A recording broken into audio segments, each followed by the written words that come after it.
Yeah, reading is one part.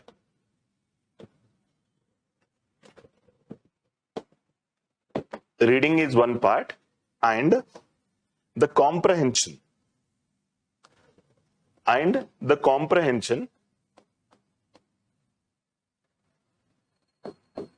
is another part.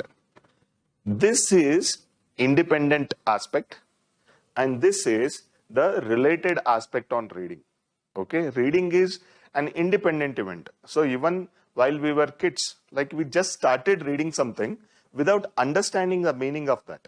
When we know letters A, B, C, D or our mother tongue, like we try to join. For example, if I ask my daughter to read the heading of the newspaper, okay, she will read like Deccan and Herald. But she doesn't know yet what is Deccan. She doesn't know yet what is Herald. So what makes her understand what is meant by Deccan and what is meant by Herald? Is it taught in our schools and colleges that Deccan is this only, Herald is this only? How does she understand? How does she understand that Deccan is something to the south in India? Okay, Herald. So some kind of news or some kind of like article. So when does she understand? Is there any time bond that she has to understand this in 4th standard only, 5th standard only? Is there any time bond? So even today, while we read something, like we will not be able to get what exactly is that. Yes or no? For example, congenital. For a doctor, congenital is a normal word. But for others, congenital is not so easy. For example, jurisprudence. Jurisprudence is like a simple thing for a lawyer or a law student. But for a medical student, they don't know. Yeah. Then coming to the criticality.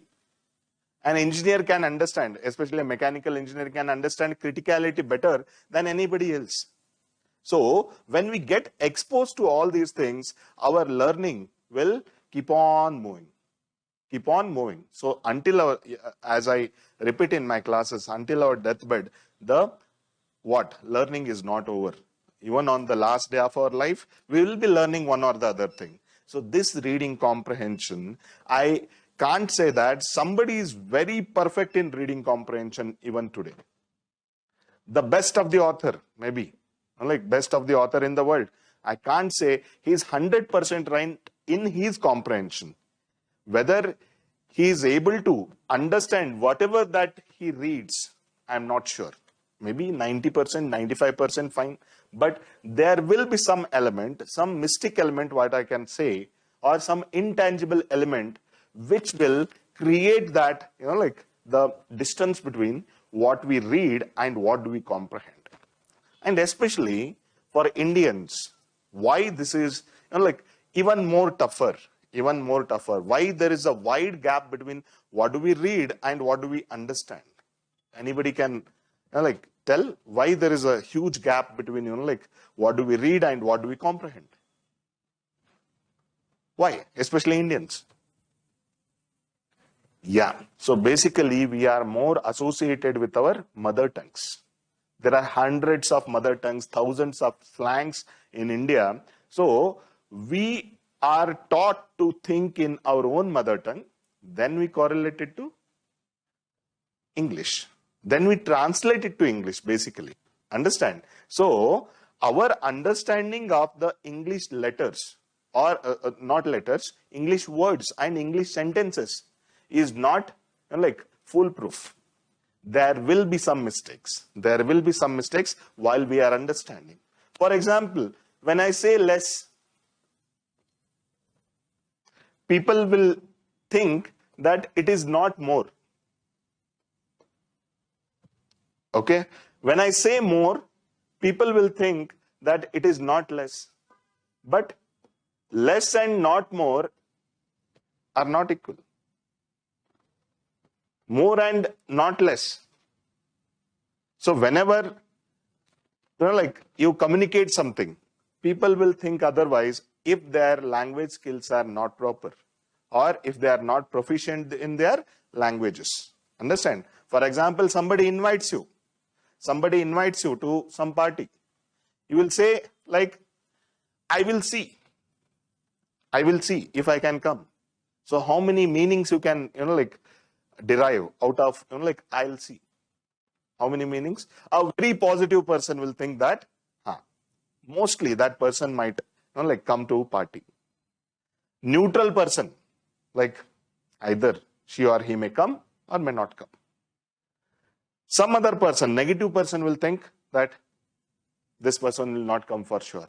So this is how, like what do we communicate, and what the other person, like understands, that is also that is also different. And especially in our households, whenever we try to communicate something to our elders, especially, elders will be having certain prejudice on our personality, and they will make sure that we fit into their prejudice. Okay. For example, you are going out without telling anything. If you are going out, let's say at 6 p.m. in the evening, and your elders, it is because of your, like perception of the personality, they will think, this person is going for some. Or if you have built an image that you will go to temple every evening, then that person will think that this person has gone for, or you have gone to your friend's place, you have gone to, like music class or whatever. So this is how, like what do we see and what do we perceive, and what exactly is that, is completely different. It is not, like coinciding every time. So similarly, what do we read and what do we comprehend, it is totally different. And only we are trying to bridge this gap. Only we are trying to bridge this gap. And I can't say that you will score 100% in reading comprehension on any given day. I can't give that. Even the author who has given the paragraph, if you ask him the same question after a few days, his interpretation will be different for sure. Understand? So what all those things that we have to, like take care while we are reading the comprehension. So first of all, in my lecture, I will be giving you some tips with respect to the entire CSAT paper. Entire CSAT paper in the sense like how do we have to approach the paper. Next, I'll go to reading comprehension part. What exactly you have to do before you see the question or before you solve any RC, what exactly you have to do, I'll tell. And when you jump into the question, how exactly we have to categorize the like RCs and the questions, that I'll tell. And finally, like at the end of the class, I'll be telling it is your like perfection which would give you marks. Okay, I can't say that everybody who has attended this class will score like the high marks or something. Again, there are so many like hidden things or inherent things in your personality which will lead you to make the mistake. Understand? So only thing here is to avoid getting negative marks. Only thing here, avoid wasting time in the examination hall, and whatever that we are attending or the few questions what we are attending, we are trying to get the bullseye. That is what is our effort. Okay. So first of all, when we come to the approaching CSAT, okay, you have to take care of few things. First of all, we know like these are the sections that we have in CSAT. Logical reasoning, quantitative aptitude, and reading comprehension. And if you want to add, this is data interpretation. Okay, nowadays, decision-making questions are not coming. Like situation-based questions are not coming. So let us not worry about that one. Okay, and in reading comprehension, like earlier, there used to be two parts. In reading comprehension only, there used to be two parts. One is English comprehension. See, there is a difference. Few questions, let's say if there are 35 questions totally, 7 to 8 questions used to be English comprehension, and around 25 to 26 questions used to be reading comprehension. So this clear-cut demarcation was there in the paper, English comprehension and reading comprehension. So what do you mean by that English comprehension? Whether your basics in English are correct or not. Basics, let's say antonym, synonym, sentence construction, okay, and using the prepositions, parts of speech. So whether that is right or not, they used to check. Then reading comprehension, this is what we have now, we'll discuss about it. But due to the protest, prior to making CSAT qualifying, like prior to making CSAT qualifying, there was a protest only for this English comprehension. Only for this English comprehension. That is, like these 7 to 8 questions are tough for us. So this was the argument of few people. So before they made CSAT qualifying, they removed this part first. English comprehension part, 7 to 8 questions, they removed it. Because the people who have studied completely in their regional medium, they'll not be able to make justice with those questions. That is why that was removed. Later, the entire CSAT paper was made qualifying. Okay, so coming to these sections, I know few people will be more inclined towards a particular section. For me, always this. If I exhaust all these questions, then I jump to the other section. And 90% of the people, they will sit with this. That is RC. 90% of the people, they will try to focus on RC. All 30-35 questions, they will try to do it. I know, to do 30-35 questions, you have to read minimum 30-35 paragraphs. 30-35 paragraphs. Then you have to put your time in deciphering the question. So every question will take at least 3 to 4 minutes on an average if you think of only RC. So it is nearly 140 minutes to complete the entire portion. 140 minutes. It is like what? So people will not do the entire this thing. So by the time they finish 20-25 RCs, last 20-30 minutes will be left in the examination. Then they will hurry and they will try to do quantitative aptitude and logical reasoning. Then they don't know whether they have got the right answer or not. So finally, they will come out with the doubt that they might not clear the paper. Understand? So first and foremost request or suggestion or advice or whatever that you take, or the order or the command, you take anything, you have to give equal weightage to all these sections. Equal weightage. Okay? So maybe you like RC very much. Solve 10 questions from RC first. Not all 35. Again, which 10? Not the first 10 or not the last 10. Easiest 10. Easiest 10. Then come to your second most preferred area. Maybe it is LR or quantitative aptitude. Come here and solve 10 questions.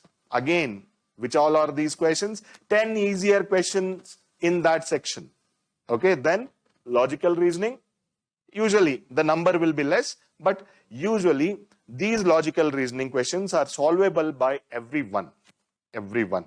Okay, there'll not be too much, thinking. So everybody loves to do RC. So here I would ask you to do around 10 logical reasonings. Okay, 30. By the time you do all these 30, it will be nearly 1 hour 20 minutes. Trust me. 1 hour 20 minutes will be done. Now, what we have to do next? Again, go to your favorite area. Maybe this RC.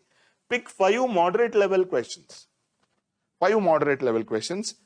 And again in quantitative aptitude, around 5. Here around 5. By the time you finish off this round, another 30 minutes will be gone. Okay. So now you are left with 10 minutes. 10 to 15 minutes. So 45 questions are done. But according to my calculation and my formula, with the experience of last 12 years, if you attempt 50 plus questions with this strategy, 50 plus questions, you are through. You don't have to worry too much. So another 5 questions from all these sections. So it will make 50. So total count will be 50 if you count all these things. Then there are high chances that you will clear the paper. Okay. So don't sit with a particular section. In my case, in the year 2017, I had sit with quantitative aptitude and there were 41 questions. I solved 39 questions. Okay. I solved 39 questions, but that fear will be there, right? You have not touched RC, you have not touched, LR, and you have solved, 40 of these. And luckily, when I came home, only 2 questions were wrong. And then I started checking the GS answer key. Understand? So that was the fear I had. So don't do that. Don't sit with emotions with one section. You give priority to all sections. Then I told round of 10 questions in each section. Okay. And no matter whether you like it or not, you have to do it. Only with RC you cannot clear. You have to do quantitative aptitude. You have to do logical reasoning. I'll tell the basic formula here. Let's say there are 30 RC questions. 30 RC questions. Okay. And the best person can get 70% hit rate. 70% hit rate means like you might be the best in English, but again, there is a scope of 30% mistake here. So you will make 21 correct and 9 wrong, even if you are the best in English. There are chances that you will make mistake in 9 questions. So 21 and 9 wrong. Okay. So if you subtract this, like 9 questions means 3 questions full marks are gone. So this is 21 minus 3. So it is as good as you have got 18 questions right. 18 questions into 2.5. So it will be 45. But I have told you, if you solve all RC, you will be left with some 20 minutes at the end. So 45 marks you have got. Okay. So another 21 marks you have to get. To get another 21 marks, at least you have to get 9 right. You have to get 9 right. But you will be left with only 20 minutes. So panic button will be pressed. You will be confused, like to choose the question, which question I have to choose, because you have not seen the questions at all. You don't know which is easier and which is tougher. You are not given time to segregate at all. You have been doing RC for 1 hour 40 minutes, and at the last 20 minutes, it will be very tough to choose the questions because you don't know which is easier and which is tougher. Okay, so that is why do this method. Okay, so here I would say if you take 1 hour 20 minutes also fine. Here if you take 30 minutes fine. Here if you take 10 minutes, that's fine. Okay, so this is how you have to approach. Yet I have not gone into the subject at all. Okay, so this is the outline. Then while choosing the RCs, you have to focus on the factual passages. Factual passages in the sense, at the very outset, in 2-3 lines, you will get to know from where it has come. Maybe something with respect to technology. Yes, that is factual. Something with respect to history and dates. So that is factual. Something with respect to economy. So that is also factual. Okay. Something with respect to environment also. It is part of science, I would say. Science and environment, factual. But which all are the abstract passages? Abstract passages in the sense, like there is no particular meaning that you can derive very quickly in the examination hall. If you sit for 30 minutes with one RC, you will get the gist of that particular passage. But 1 minute, 2 minutes, it is not possible to get the gist because the level of that comprehension or that particular passage will be very high. If you take some of the passages on philosophy, on psychology, all that thing, again, it will be very tough. And at the very outset only, you will get to know whether it is factual or it is an abstract. So in abstract, there is no end for passage. There is no end for your understanding. Understand? But if you take the factual passages, there is a certain end, like where you can stop thinking. Where you can stop thinking, just look at the facts and answer. That you can do. So always pick up the factual passages. Maybe these 10 or 5 or the rest. You have to choose the factual. And trust me, while you are skipping through the papers, it will take time. It will take time. Again, whether you start from 1 or you start from 80, it is up to you. But you have to pick and choose. So in the like process of turning pages, like you have to be very fast. You have to have split second decision making. This I am leaving. Okay, this I am doing. So like this. And you should not waste time in that one. Okay. So while we are doing all these rounds, we have to turn the pages very quickly. So with that, you will understand like where exactly which questions are there. And even at the nth moment, at the last moment, you will know which question you have to pick. And that question is lying where. So inherently, it will take around 10 minutes, not at a stretch, in bits and pieces, to turn over the pages, to look into particular questions. Like it will take 10 minutes. So you have to account for this also. Okay, 10 minutes extra. So that means here, whatever the rounds you are making, maybe you keep it for 1 hour, 15 minutes. Maybe you keep around 25 minutes here. So it will give you another 10 minutes question at the end. Okay, then more sub questions. Now UPSC has got a what I can say, the pattern like in which they are giving one passage and one question. That is one question per passage. But sometimes one passage will come up with 2 or more questions also. 2 or more questions. Try to do those first, because the mileage that you get in that particular question will be very high. If 3 questions attached, then yeah, definitely. Because you have to read once, right? You have to read once. One question, one passage, it will take time. But again, in those passages, look for the smaller passages, maybe 8-line passage. Yeah, you look for that. Sometimes 1.5 section and only one question. So it is not worth spending so much time, though it is factual. So first segregation is what? Factual and abstract. Second thing, more number of sub questions. Third thing, looking at the length of the passage. So these 3 counts you have to have in your mind, and you have to choose this one. And priority for short passages I have told. Next, again, these rules are not made by any author or some scientist or some a linguistic person. No, these are rules made by me. Okay, after these many years of this one, you can discard these rules also. But if you listen, that means my experience is flowing towards you. Otherwise, you have your own discretion. Don't worry. Okay. Usually in our schools, we are taught a different way, that look at the question, then jump on to, it will save time, people say. But anyways, you have only one question. Most of the passages will come with one question. Okay.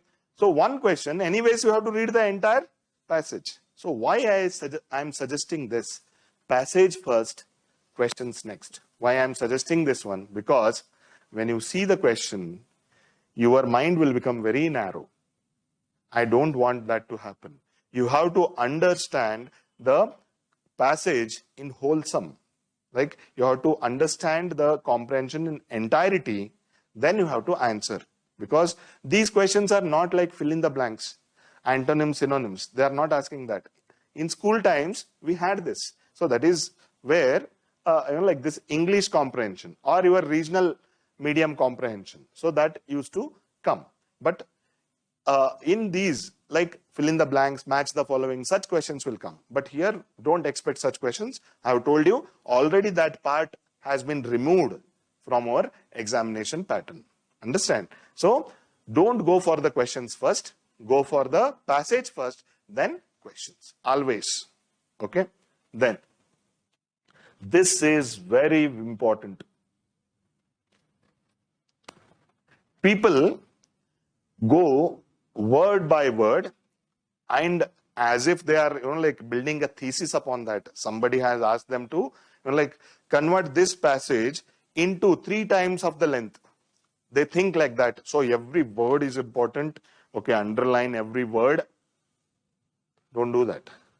Don't do that. And I have learnt it from one of my teachers in school that while we read very fast, the retention capacity will be very higher. When we read faster, retention capacity will be very higher.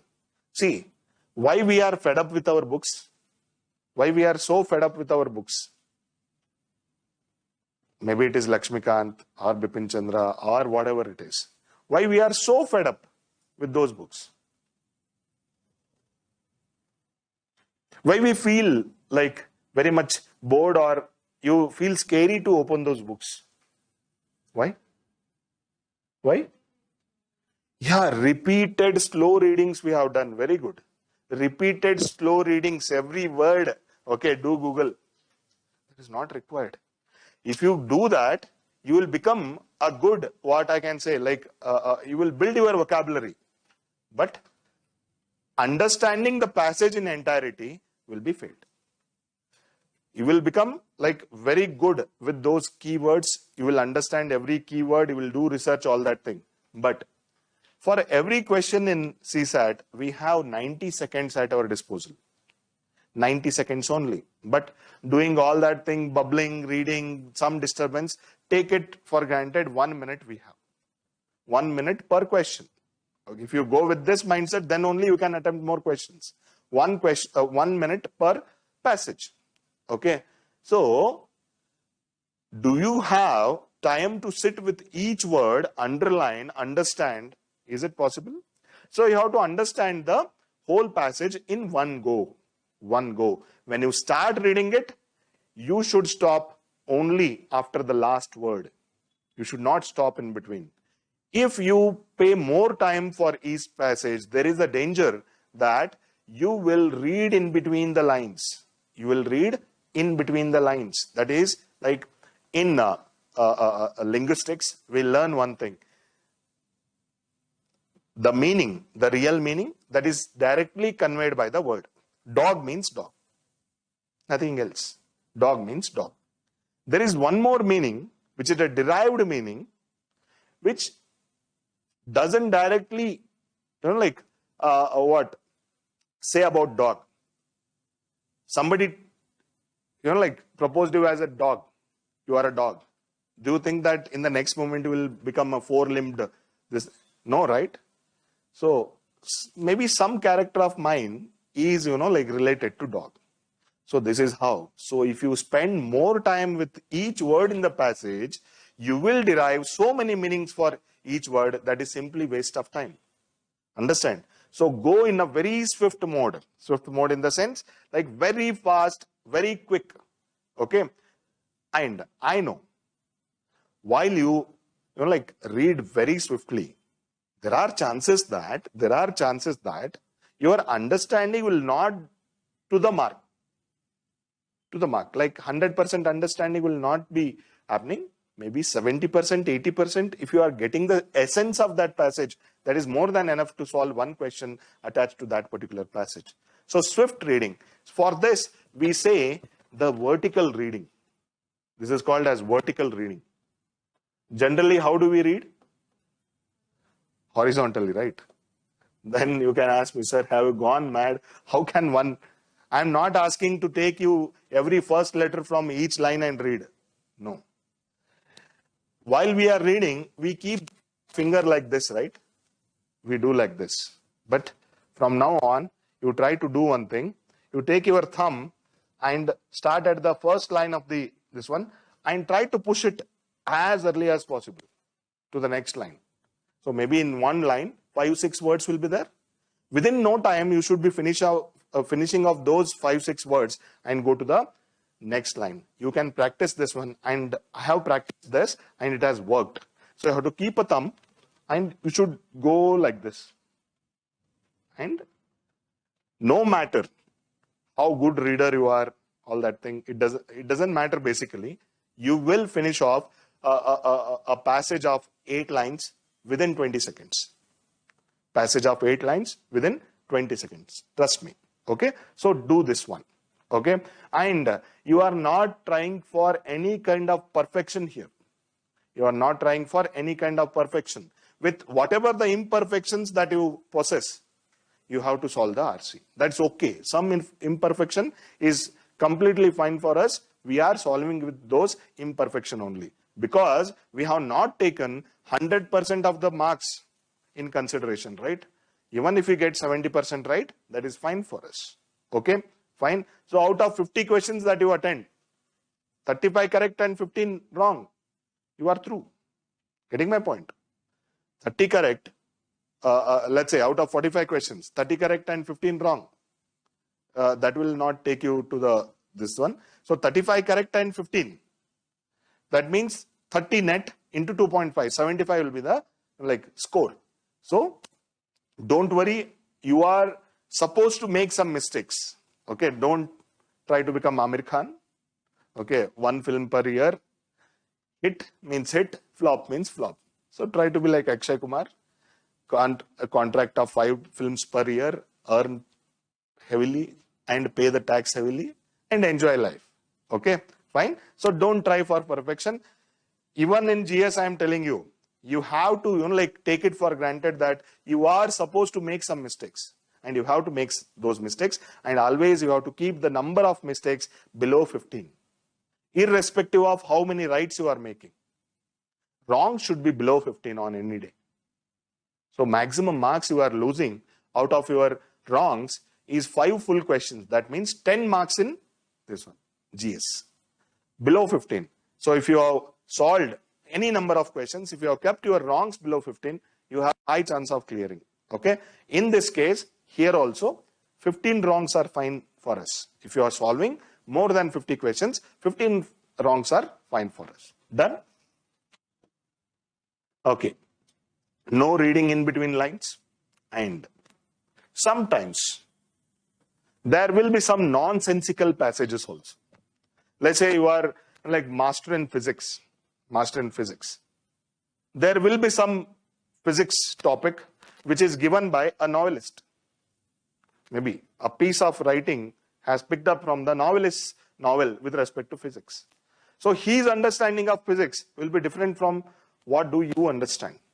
So you should not exhibit your mastery in the subject there. Whatever the author is saying, that is the final thing. You cannot dispute with author.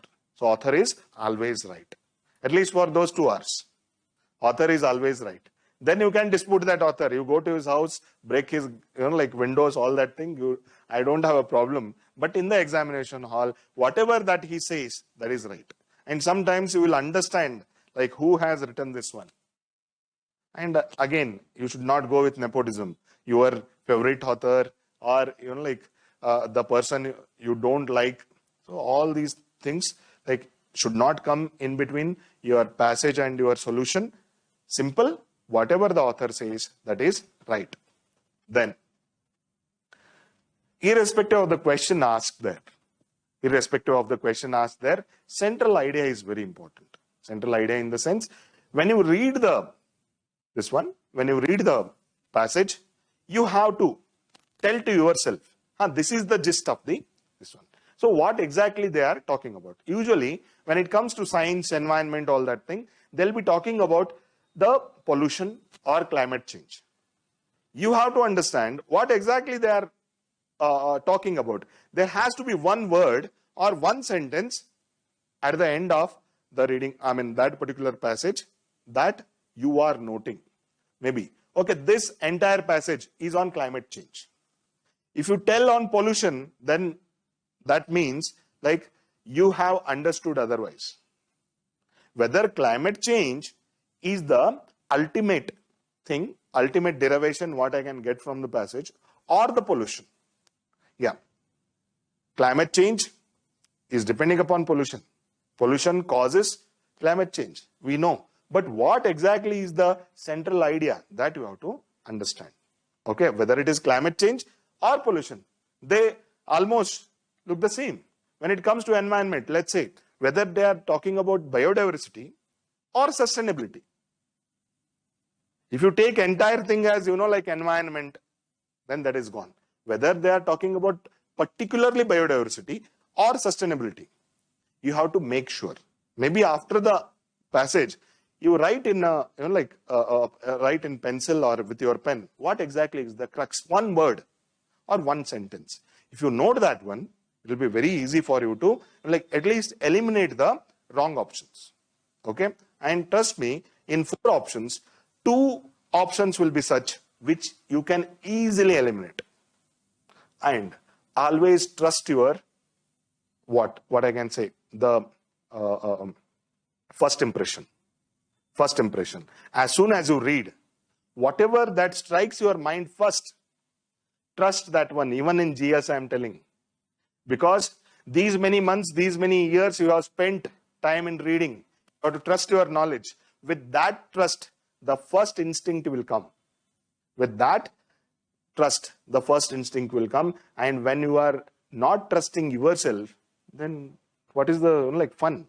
You have to trust yourself. So you have to trust your basic instinct. And most of the times, if your knowledge is good, if you have given enough time to read, then your first instinct will be always right. So trust that one.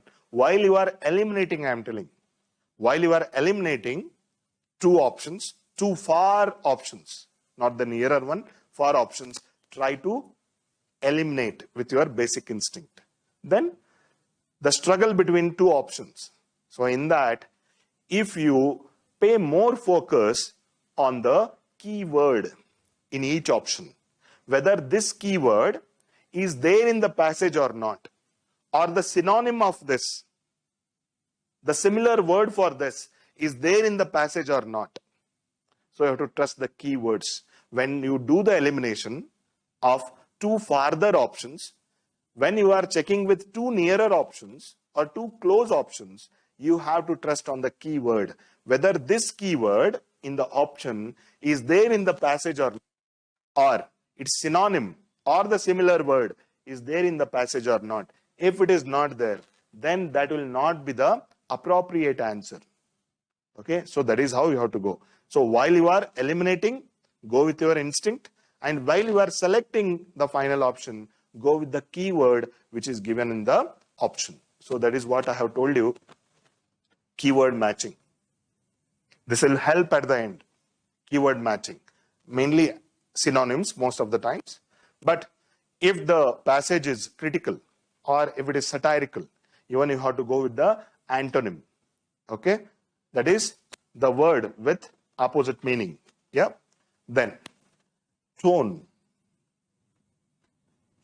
One particular thing can be conveyed in different ways, right? There are people who convey very straight, very straight. Some people take the other way, satirical way. They will be praising you, but indirectly they will be criticizing you.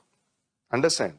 And there are some tones, always negative, always protesting. Understand? And there are some ways which will be conveying the message in very, what I can say, very simple words, very soft words. So you might have heard of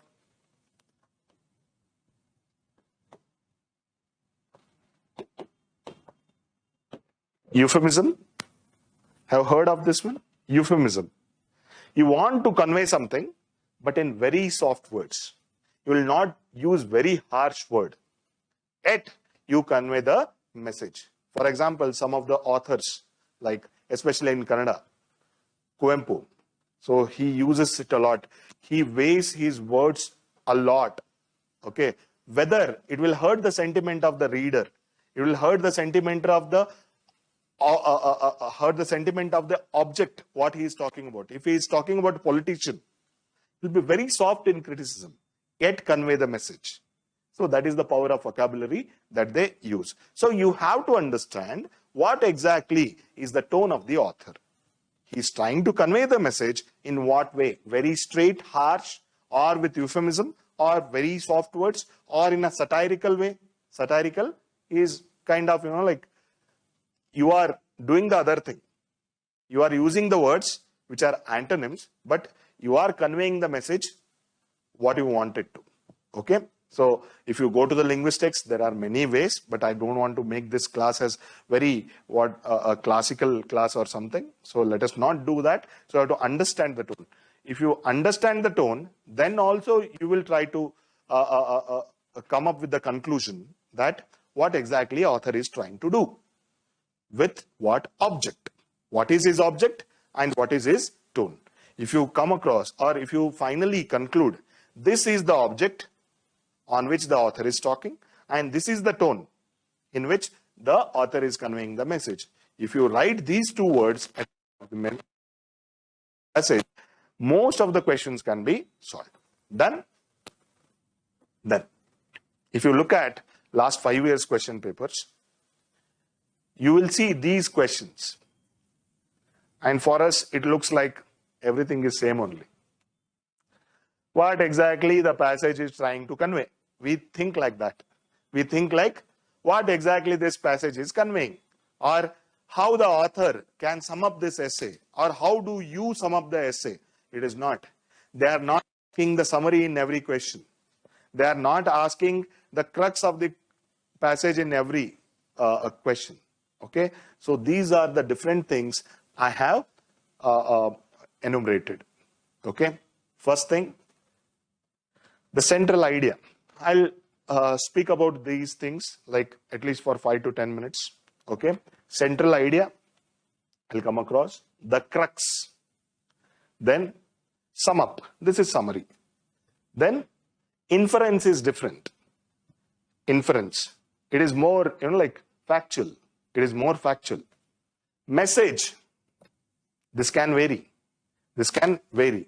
So according to your thinking, the message, what exactly you get from like one article. Usually when you come out of the theaters, same film, there will be different opinions, right? And you will take in a different way. I take every film positive, irrespective of its object, irrespective of the cinematography, irrespective of its dialogue or whatever. Some people take they think that they are critics. Okay, they criticize on everything. So it depends upon your personality, what message you are trying to derive from the passage. Okay, again, there might be variations here. Similarly, assumptions. This is not summary. This is the assumption of the author. Assumption. Already he has assumed something. On that he has written the article. Whose assumption? Author's assumption. It is not our assumption. But we have to go more towards the author. We have to go to the mind of the author and tell what might be the presumption of the author before he wrote this particular article. Understand? So we have to try to match the frequency with the author's frequency there. Then implication. Again, this is not summary. What it might lead to. There is one object in the passage. Okay. There are few opinions of the author. Okay. This thing, if it is addressed, what would happen? If it is not addressed, what would happen? So these are the implications. That is, already this passage is there. Out of this passage, like where the way can go, what might be its implication? What does it imply? Okay, so here it is a passage. Before an author writes passage, the assumption will come. Assumptions. And after he writes this, there will be implication. Okay, fine. So again, these are author's assumption. We have to assume that author might have assumed this one. So that is where we are trying to go very near to author. And these implications, again, these can vary. These can vary. Okay. For example, especially in economy and all, economy. Economy is like a big cycle. Here the events are not so alienated. Every event is cause or the consequence of other event. If you start with inflation, you check like the consequences, this inflation might lead to deflation also later. But our mind should not go to those chain links. Our mind should think only the immediate cause and the immediate consequence, not too far. If you understand this very well, then in economic questions especially, you will not make mistake. Understand? Immediate cause and immediate effect. So here also, when we say implication, what will be its implication? For example, rupees value is getting lower. So this is there in the passage. Rupees value is getting lower. What will be its immediate implication? Good, simple. Inflation. Rupee value is getting lower, depreciating. So immediate effect is what? Inflation. That means the prices of the objects will, or prices of the goods and services will rise. Simple. Again, if this raises, then what will happen? Then the demand will go down. When the demand goes down, production will go down. Production will go down. Employment will go down. Yeah, all these are implications. But author will be asking you the immediate implication of this one. You don't have to go 100 years farther. Immediate implication is what? Understood? So even assumptions, you have to go for the assumptions which are more valid with respect to this passage. So while the author has written this passage, what might be his understandings? That you have to try to correlate. Done? And finally, corollary. Corollary, it comes out of a proved event.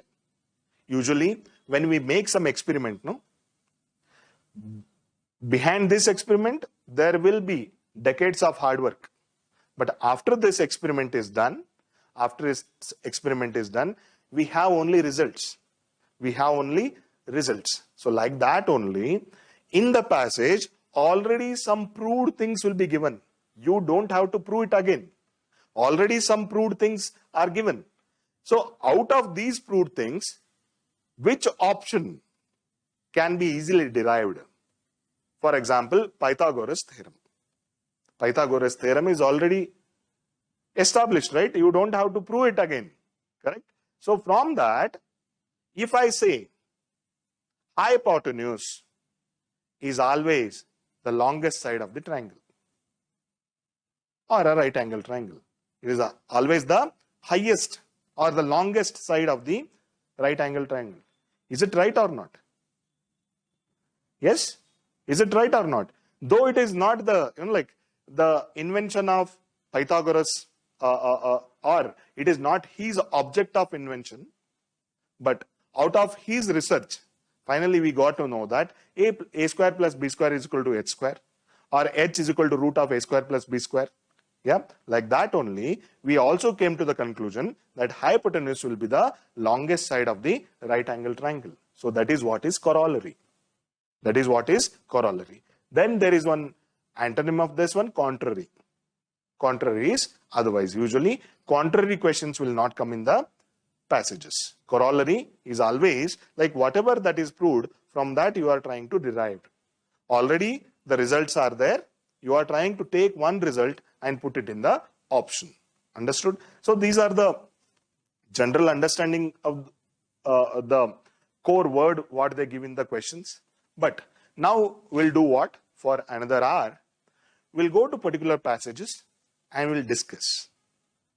Okay? So while we are discussing, you will clearly understand what is an assumption, what is the inference, and what is the implication, what is the crux, what is the central idea, all that thing. Okay?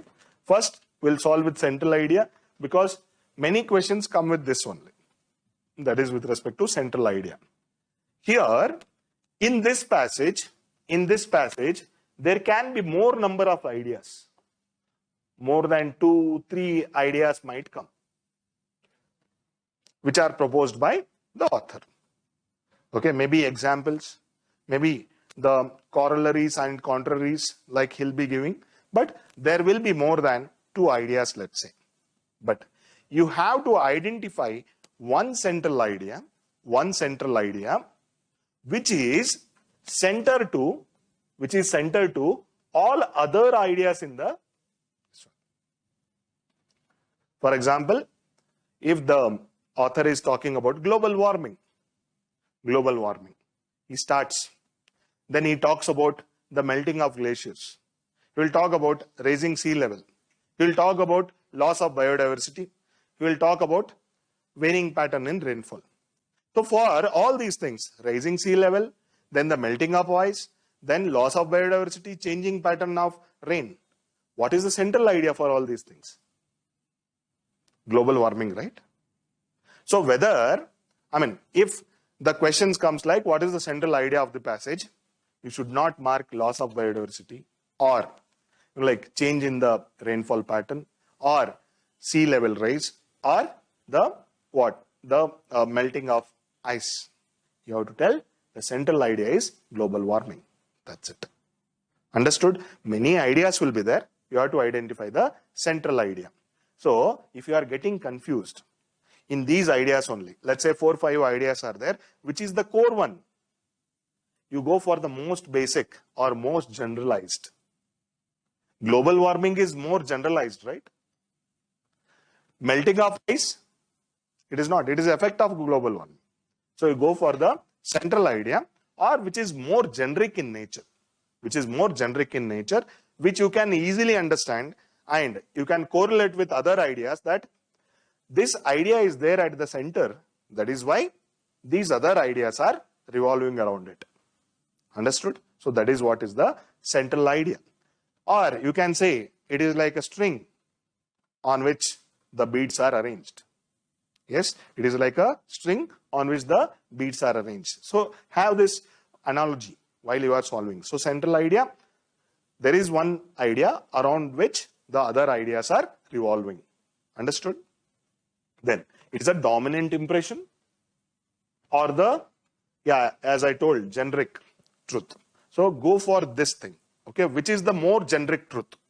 And usually these generic truths or the universal things are easily perceived by common man also.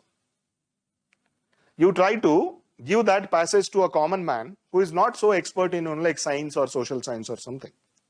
So what he will understand out of that? So that is the central idea. Getting my point? So here the central idea will be more generic in nature. So you can mark these words generic or the universal things. Or among the points, big point. So in our newsroom discussions, there are some discussions which are named as big point, right? Big point. Which channel? No idea. Okay, that will not be asked in the examination anyways. Okay, so big point means like there are many news today. But which is the most important? And all these like ideas will be related to each other for sure. In one passage, if there are more ideas, all are interrelated only. Okay, but the most central one, most generic one, and the biggest one you are choosing. Okay. Next thing is all other details should support the main idea. Okay.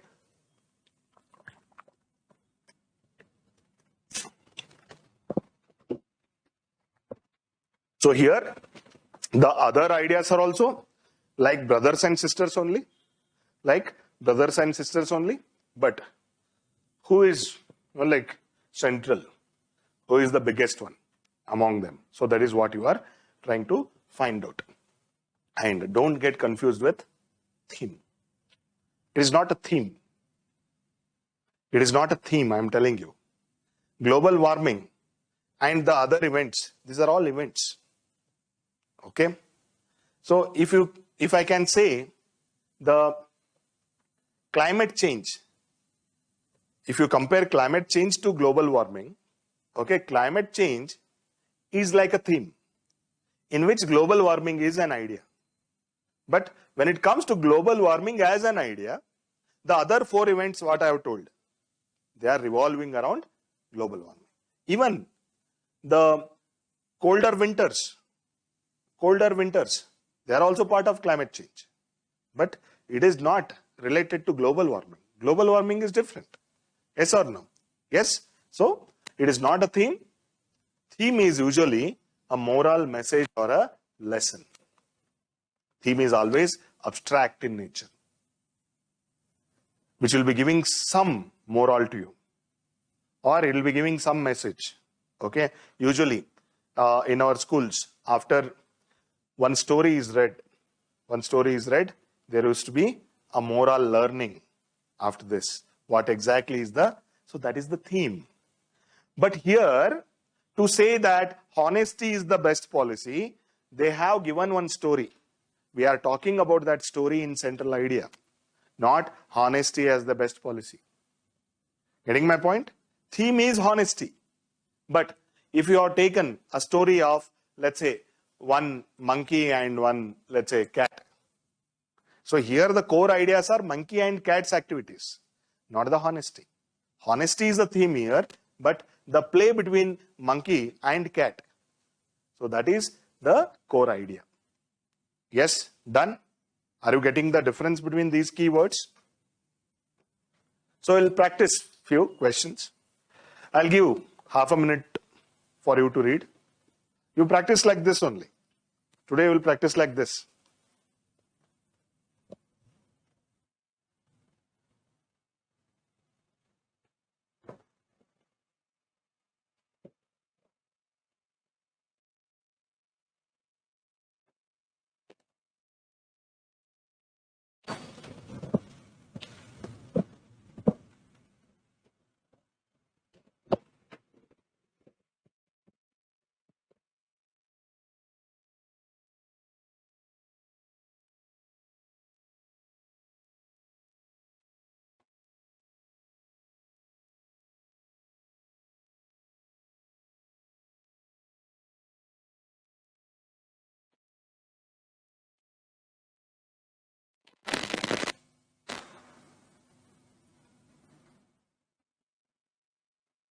Done. Don't read it again. Don't read it again. Only once. Okay. First impression, before I choose this passage, or if I can read all these lines, I will choose. Nothing can exist in natural state. So here only the abstractness is coming, right? Nothing is existing. So you are not talking about anything. You are talking about nothing. So in the first go, I will not choose this passage. Soon after 2 lines, this. But here, as an example, we are solving here. So we have to solve this one. Now tell me what they are talking about. I want the interaction here. What they are talking about. Whatever that has come to your mind is the first impression I am telling you. Don't read it again. Here you are cheating yourself, killing time. So at the end, you are losing. So tell me what exactly the author is trying to say.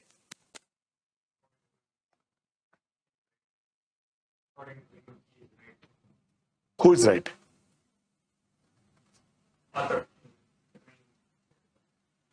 Okay. You have understood about right. Who's right? Man's right.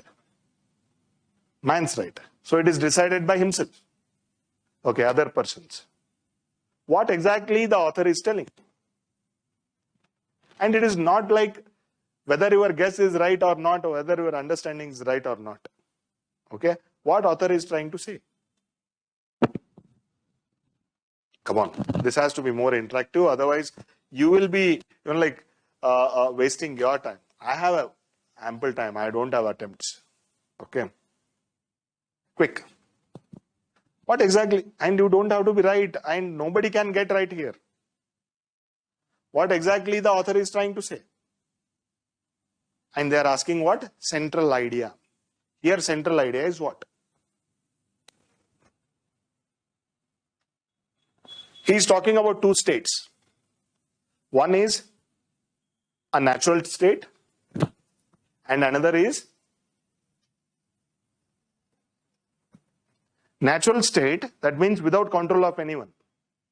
Human beings are just like animals. Civil state means you should understand what is civil services. So there is a nation state in which the laws are made. There is constitution and constitutionalism, in which like we have made some laws. According to that, our right and our wrong is decided. This is the crux.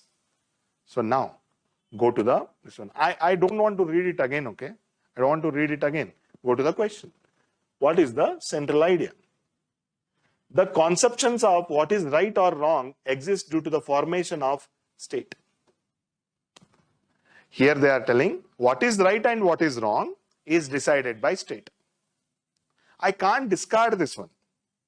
This is closer. This is one of the ideas in the passage. I can't discard this. So I'll keep a question mark on this. This can be my right option. Next. Unless a ruling authority decides as to what is right or wrong, no man would be morally right. Unless a ruling authority decides as to what is right or wrong, no man would be morally right.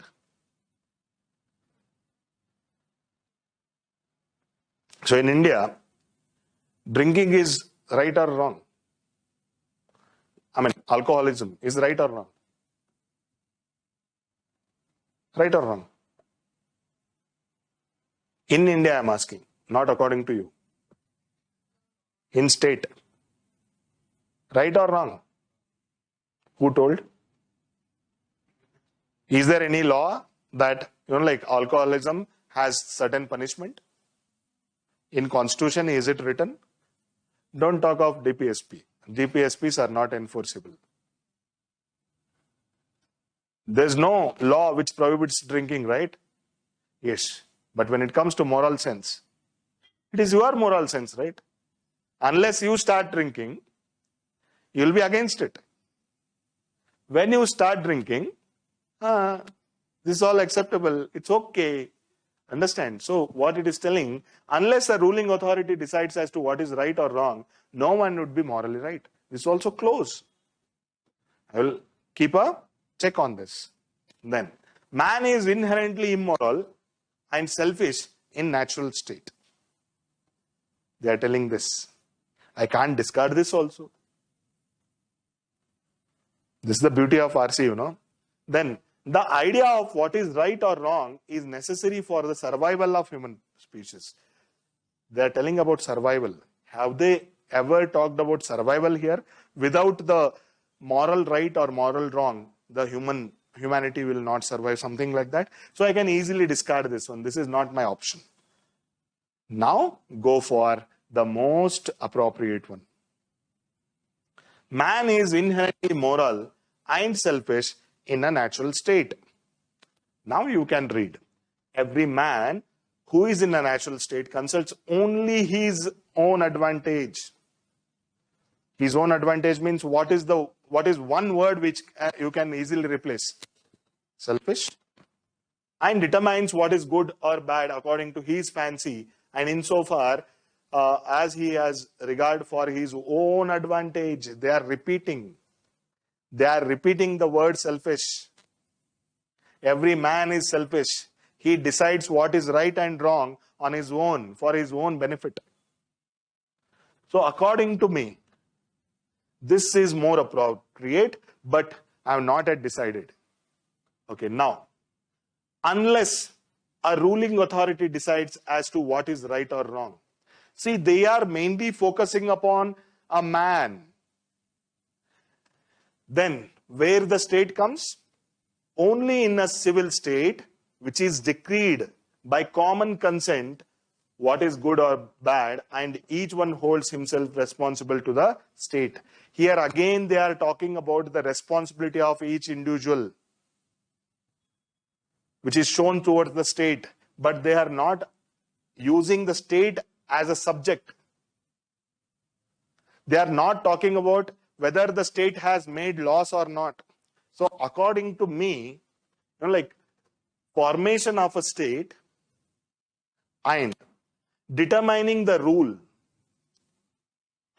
is secondary to the idea of selfish man. Among these three, the central idea is what? Central idea is the selfish man. For reducing this one, we'll come across the authority, and that authority will make rule. But what is the central idea? Man is inherently selfish in a natural state. And that has been repeated here, Own advantage, own advantage.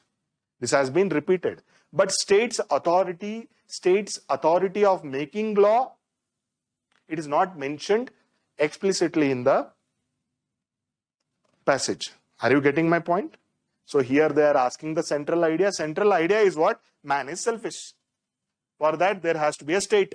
State has to make law. That has to govern the man. But here the central idea is this one. You can dispute with me. I can't say that my answer is absolutely right, but given the circumstances, yes, this is the most appropriate one. There can be another most appropriate option that can be generated and given as D. When that is given, I would say D is the answer. But among the given options, C is the most appropriate. That is not the ultimate central idea. But among the given options, that is the most central idea. Cool? Are you getting the meaning of the central idea? How to discard other options?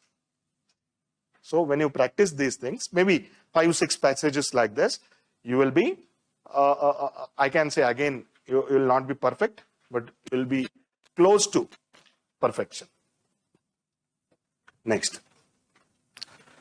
You take 40-45 seconds to read. No issues.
Caution, don't read it twice. Only if the need arises, we'll go for the second round. You don't have that much luxury in the examination hall. Done? So now tell me, I want at least 4 answers from your end. What the author is talking about. Quick. Why you people are so shy?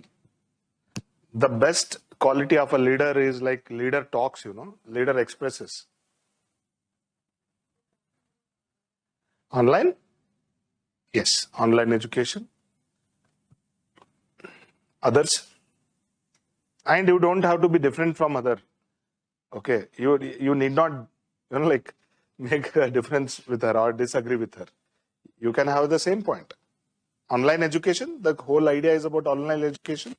But beyond that, what exactly they are talking? They are comparing online and the our traditional method. Yes. Then they are talking about big universities which have come up with such this one, and they are helping other universities also, and they are making it as an open source. They are letting others learn, and this is the way in the modern education system, and the other universities are trying to emulate them, or they are taking that content as giving as a package. So overall learning is happening in a different way other than the traditional method. Yes, so that is the understanding. Okay.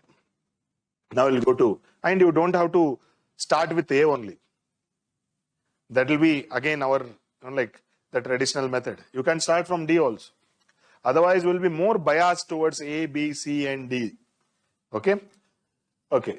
Efficacy of universities would be better in online mode. They are talking about efficacy, online mode of conducting classroom tuition as compared to the conventional method. Can I discard this one? Can I discard? No. This is closer to the central idea. Then, availability of higher education can be made easier and cheaper without diluting the content. They are telling about availability, fine. In the higher education, made easier, I agree. Cheaper, I agree, because they are open source. Yeah, without diluting the content. This is inherently understood without diluting the content. But here they have not given anything with respect to dilution. This is also okay, but in comparison with this one, this is more appropriate compared to this one. In between A and B, I would prefer A than B. So like this also, you can, conduct a fight between two options, discard one. Like that. So now, this is the winner, go to the third. We need not invest much in infrastructure related to higher education and yet develop better social capital. They have not basically talked about infrastructure, correct? They have not talked about social capital also. But these are derivations. Okay, when everything is available cheaper online, infrastructure need not be built, right? Then, even with respect to social capital, what are the ingredients of social capital?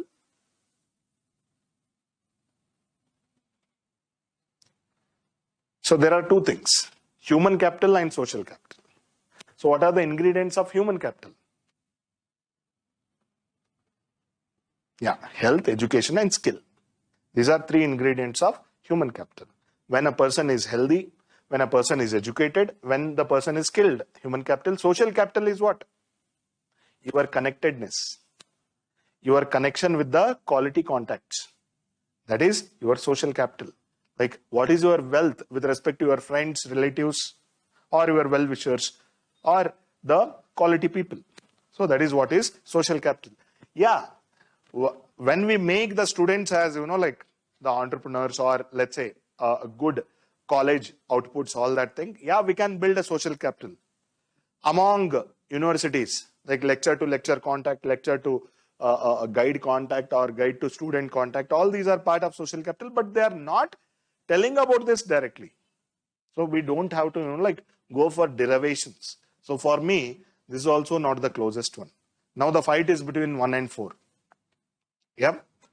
Private sector institutions. Are they talking about private sector institutions ever? They're talking about universities. That's it.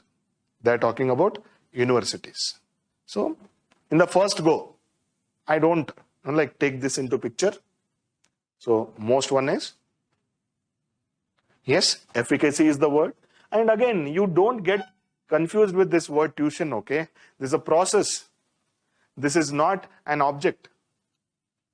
This is not the coaching institute or tuition centers. Tuition is part of, the education system, or it is part of academics. While, for example, tutor. Tutor is a person who gives tuition. Teacher is also a tutor. Yes? So, don't get confused with that word. So, this is the most appropriate central idea in this passage. Understood? How you can, easily eliminate the other things? Yes? But, trust me, if you are a subject expert, let's say the previous one, the person with philosophy background, a person with law background, okay, the person with political science will do wrong in that question, because their knowledge is more than the author's knowledge. So they will, use their extravaganza in, solving. But keep yourself below author and think. Fine? Next. Okay, you take 40 seconds. Quick.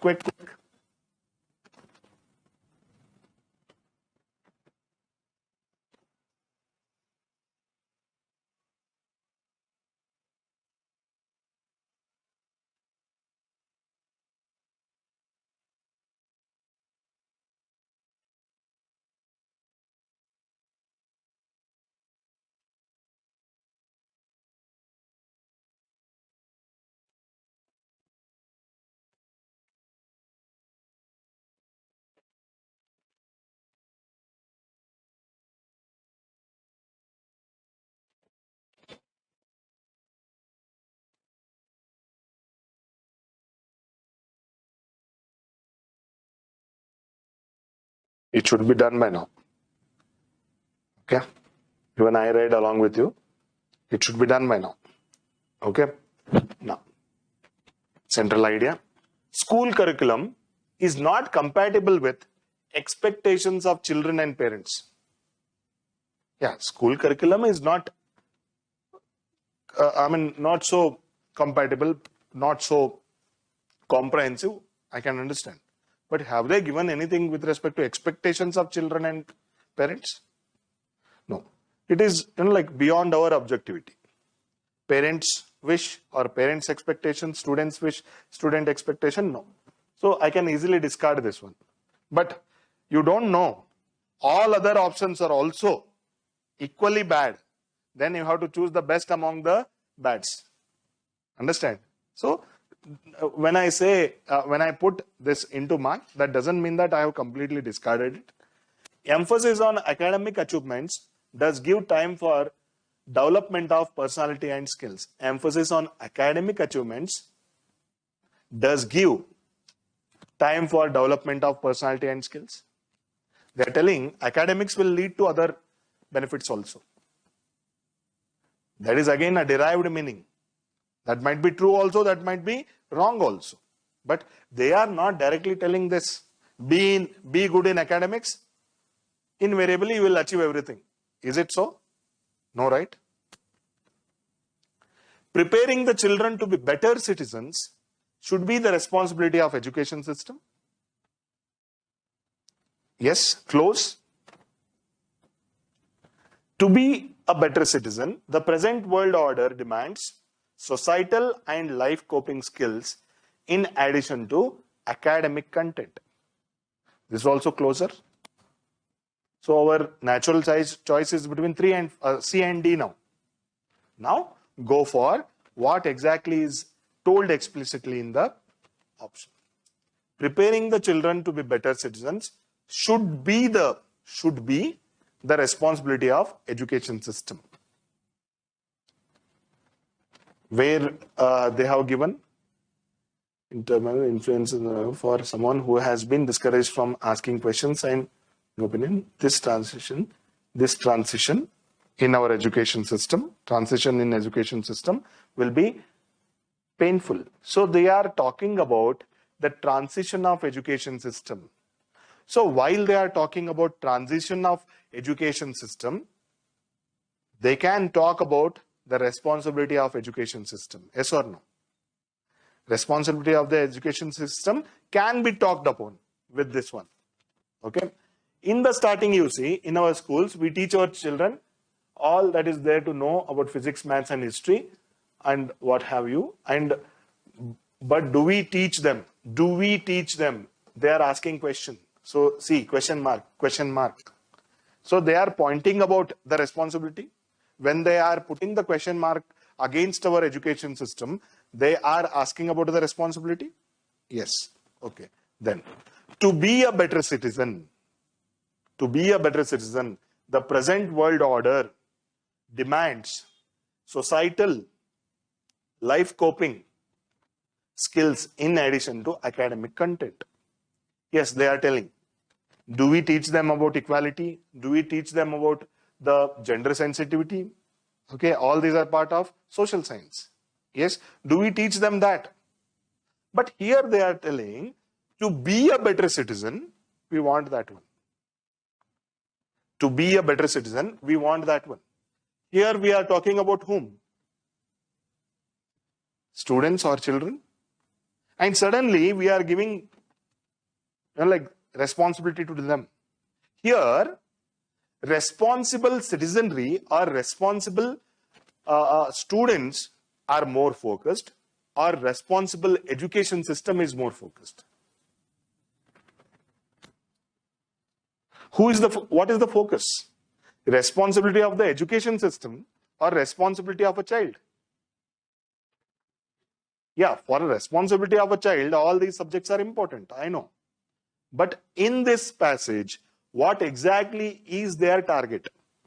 To make a child better or to make the education system better?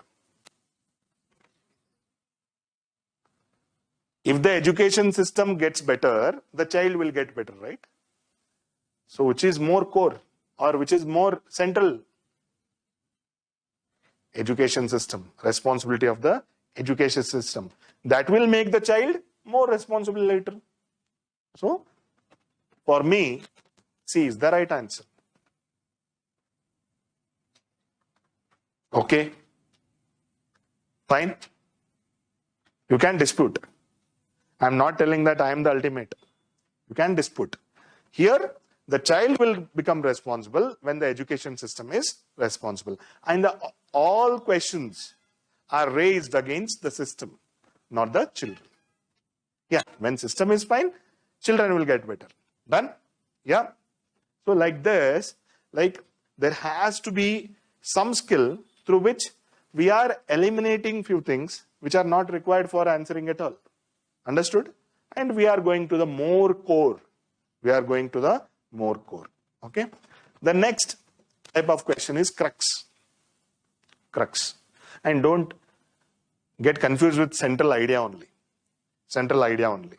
Central idea around which the other things will be revolving. Here crux. We are not talking about different parts here. We are not talking about different parts. We are talking about a whole thing. A whole thing. Crux. Core. Center. Like, which is the most important one? Usually, yeah, this analogy I have given earlier also. Usually, the non-veg lovers. Non-veg lovers. For example, when the whole barbecue hen is kept before you, and with all due apologies to vegetarians, including me, okay, if you are sitting for a party, where you will put hand? To the bone or to the flesh? Bone or flesh? Finally, want to eat bone or flesh? That is the objective. Like, the general objective is to eat flesh, right? You will pick bone because that is the support. So this is where we go wrong with the options also. Okay, crux.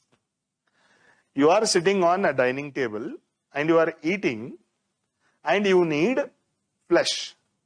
So you are going for flesh. Is that okay? Yes, you are sitting on a dining table, okay, vegetarian only. Are you okay with only plate? So there has to be food, right? There has to be food. So what is the crux here? While you are sitting for dinner, what is the crux? To have a plate or to eat some food? Eat food, right? While you enter the bathroom, will you enter the bathroom to sing or to bathe? To bathe, right? So that is the crux. So in passage also, they are checking that. What is the crux? All peripheral things doesn't matter here. All peripheral things don't matter. So only the crux matter. Yeah. It is very difficult to, completely take it away from the central idea.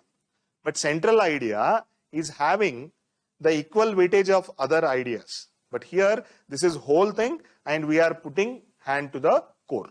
Yes? Most important or serious part. Here you can take the very serious part. The other things are also important. Plate is also equally important. But without plate also you can eat.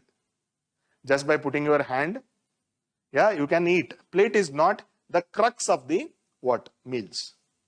Then, vital, without which there's no fun. Then, very basic, decisive. Have you heard of keystone species? Keystone species. What species are these? Without them, the whole food chain will collapse. Or without them, the ecosystem will perish. Okay? So, for example, Asiatic Bengal tigers are the keystone species in Sundarbans. Yes? So, like that. So, here also the crux is that keystone species is like without which the whole idea of the passage will collapse. Yes? Then, heart of the matter. Or you can take flesh in this one barbecue, whatever it is. Then, basic central critical point. If I give other explanation, you will get more confused. So, let us hold ourselves to these many important things. So, it is the central core idea. Again, not central idea, it is the crux. Okay, we'll solve few questions.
Done. So what they are talking about? Different?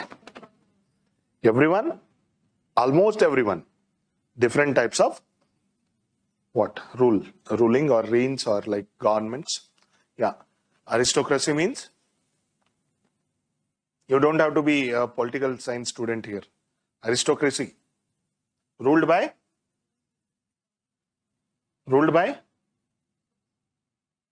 one class. Upper class. Yes. Then oligarchy. Oligo is few. The governance in the hands of few. Okay. Then what they have given? Finally, democracy. Democracy, you know. What is democracy? Yeah, don't tell me to the people, by the people. So, ruled by people. People are getting ruled by themselves. Okay, fine. And in this whole, they are telling that even democracy can fail. Already they have told aristocracy how it will fail and how does the oligarchy fails.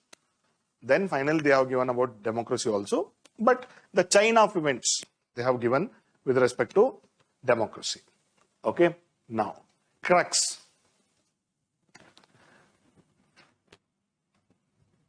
Human societies experiment with different forms of government. Yeah, this is fine. This is fine. Any form of government tends to deteriorate by excess of its basic principle. Here, what is the key word in this option? In this one, then education of all citizens ensures a perfect, functional and sustainable democracy. Yeah, it is derived meaning, but it is not so explicit. Yes. So, okay. Having a government is necessarily evil. So, this is the key phrase here, necessary evil. Have they told that we have to have government? We should have government? Have they told? It's our choice. But all forms of government have their own problems. Yes. So ultimately, which is the most appropriate one? Human societies experiment. Experiment is not our motto here in this one.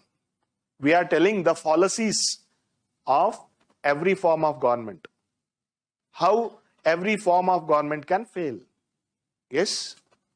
So experimentation is not the whole crux. Any form of government tends to deteriorate. Okay. Whether it is aristocracy, how does it deteriorate? Then oligarchy, how? Then democracy, all this is given. So they will fail, but aristocracy or oligarchy or democracy, in their principles, are they wrong? If somebody wants to establish oligarchy, his basic principles will be right only, but only due to the excess, due to, let's say, imperfections in the system, It will. So this is closer compared to this. This is closer. Though they are not talking about excesses, but narrowly, more the narrow in the circle, it is excess, right? Anything to the extreme is excess. Then scramble, incautious scramble, it is also extremity or excess. Then these are the ways in which even democracy can go to excess. Then education of all citizens, this is derived meaning. Then having a government is necessary evil? No. This can be an assumption. Getting my point? This can be an assumption because we are talking about different governments. This can be an assumption, but this is not the crux of the passage. Then, so for me, any form of government have their own fallacies, and excess is the extra word that they have given. But if you look at the adjectives in the sentence, adjectives, narrowly, incautious, all these are the extreme words. Yes? Yeah. Yeah, they have told, no? Excess explicitly. Then there is a proof for our answer. Yes? Next. Quick. Now only 20 seconds.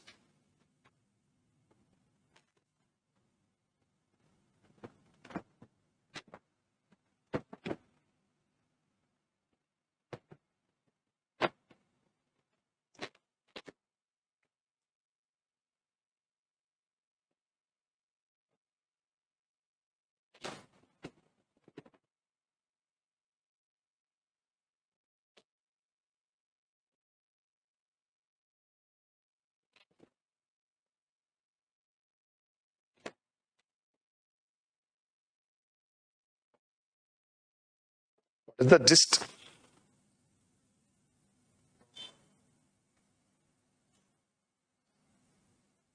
Gist is what? He is telling groundwater.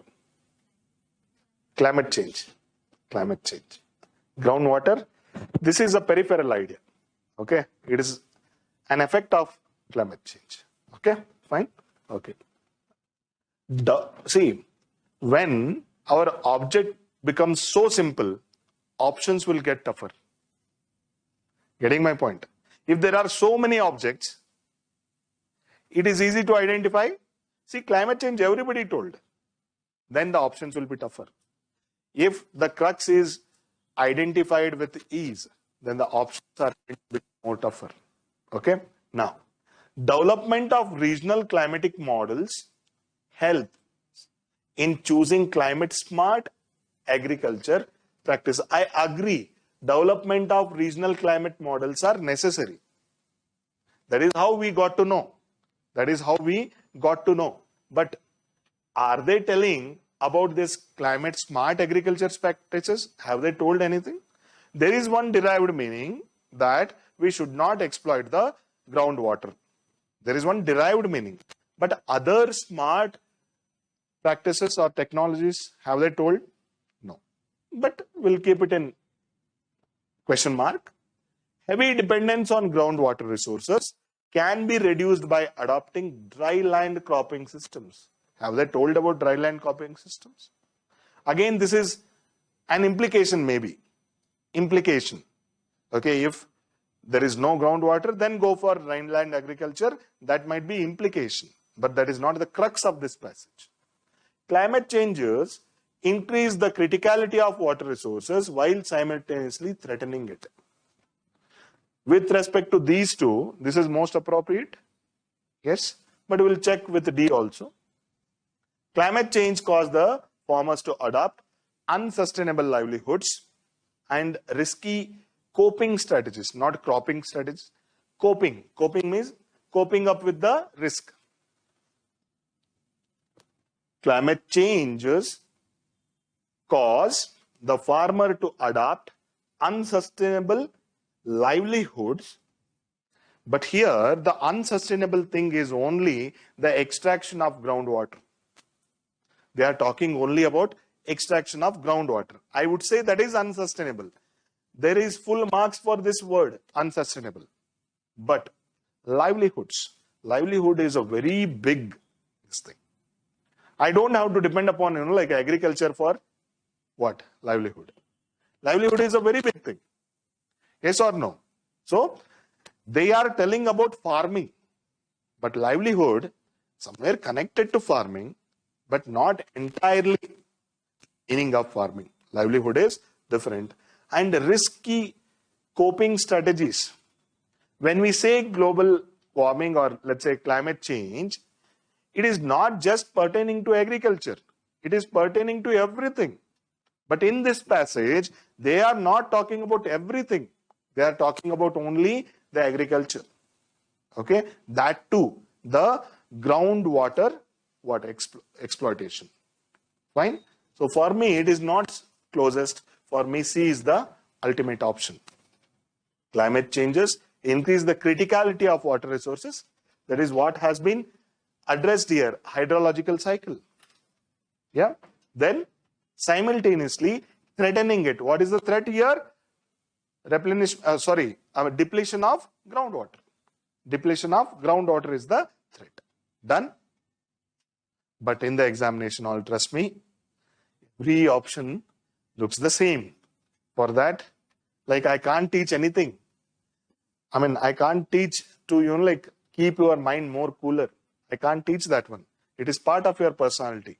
When the panic button is pressed, how do you dance? So that is up to you.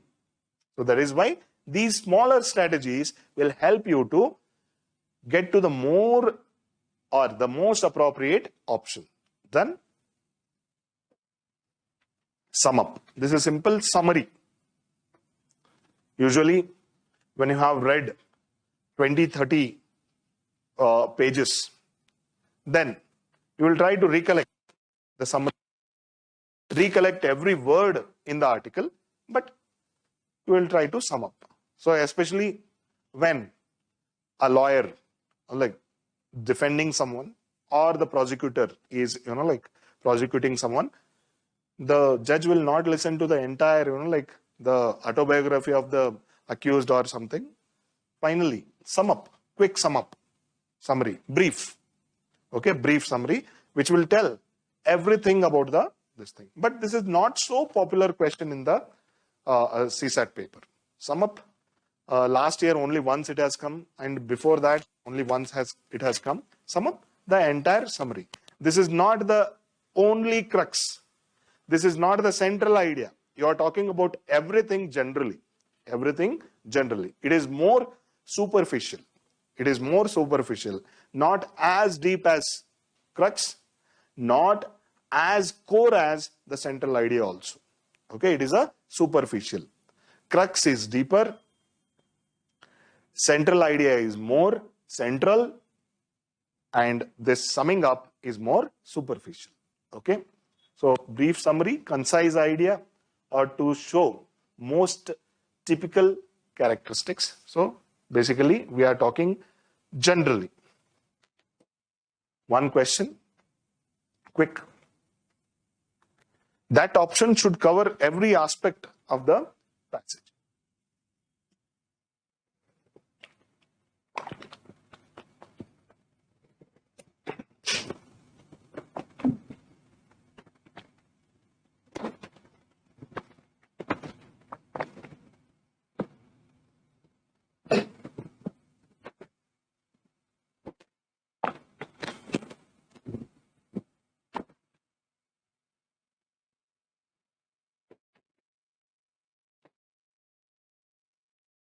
And even I would discourage you from underlining the important keywords. See, in these 10 lines, there are nearly 20 important keywords.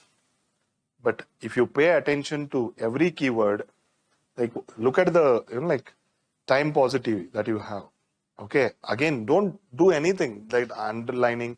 If at all you want to debate between two important points, then you underline and think upon it. But don't have that practice of underlining. It will be simply waste of time. Okay. Summing up. So now tell me what they are trying to tell. Quick. Just. Yeah. resources. Okay, not science. Economy is more important than science. We think that they had that acumen to, like do research, but it is the economic necessity which made them to do research. This is the crux, right? Yes or no? Be it Chinese, be it Portuguese, like everybody, they tried to like gather more resources, or they started looking for more resources. Then the research is the weak driver. They have told research is the weak driver. Even the curiosity or the science and curiosity is the weak driver. That is not the main idea. It is about the resources, collecting resources. Okay. Now, wealth generation is the primary motive for any human endeavor. Any human endeavor, for every act of a human being, it is mainly the wealth generation. Yes, we will keep it as a close contender. Yeah. Space, whether space in solar system or interstellar space, will govern our future economy. This is far from our central idea or crux or like the summary of this one, right? Yeah, this is not, in comparison with this, I will not consider this. Human beings are motivated to explore new frontiers principally by economic considerations. Here they are talking about economic consideration, and here wealth generation. Yeah, these are more, they are related to each other, but which is more appropriate, wealth generation or economic considerations?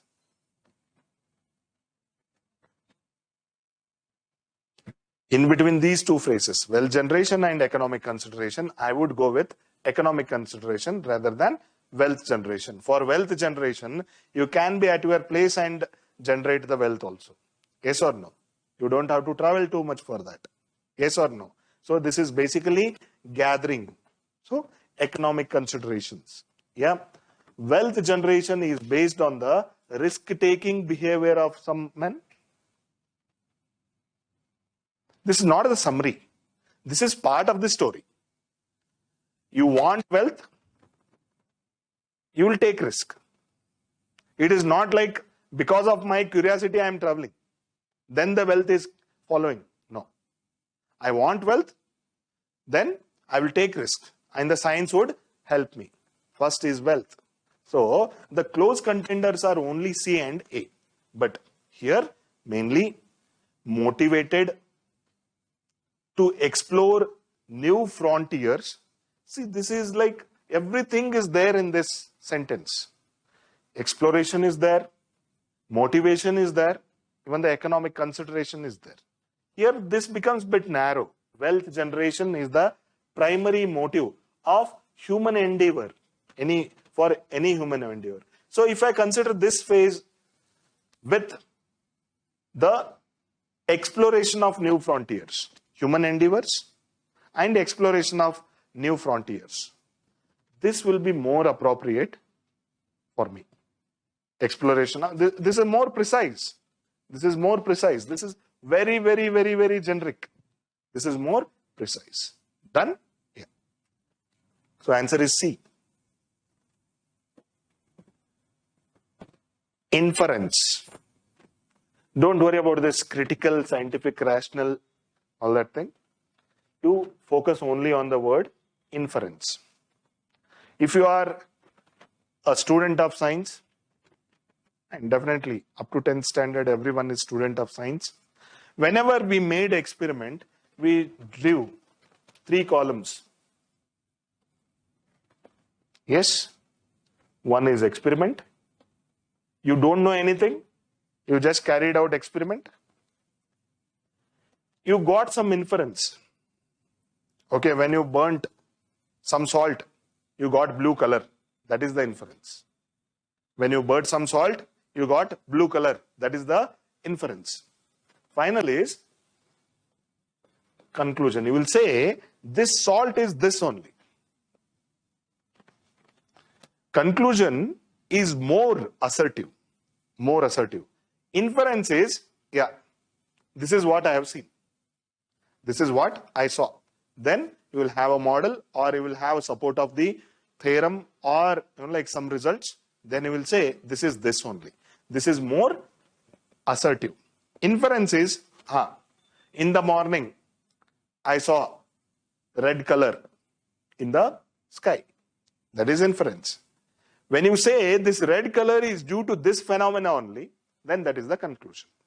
But in our passages, sometimes inference and conclusions go hand in hand.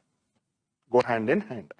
In our passages, they don't ask what is the concluding remark or what is the conclusion of the passage. They don't ask like that, because even they can't assert their like thinking on the students or on the aspirants that this is the ultimate conclusion. So they want to go with more diplomatic word, that is inference. What inference you are trying to or what exactly you infer from this passage. Even they don't want to press their ideas upon to the aspirants that this is the ultimate conclusion. So they use the less assertive word inference. Okay. So what is the inference? Again, what do you get from this? This one. Understood? And while we say inference, for example, after I burnt a salt, blue color, red color in the sky. All these are my observations. And I am going to register them. Okay, when I burnt this salt, this color I got. In the morning, I saw this color in the sky. This is what I am writing. Okay, and this is the noted point. So like that, from the passage, what you are trying to note. And sometimes, for example, when you are noting the blue color, you will say sky blue. Somebody will say dark blue. In the sky, somebody will say the golden red. Somebody will say maroonish. Understand? So this is up to your thinking. Getting my point? And you have to get closer to the author's thinking. If author is meaning red, you have to give him red. Understand? So this is where like what author is saying and what you are trying to infer, that should match to the maximum degree. Not just peripherally, that has to match.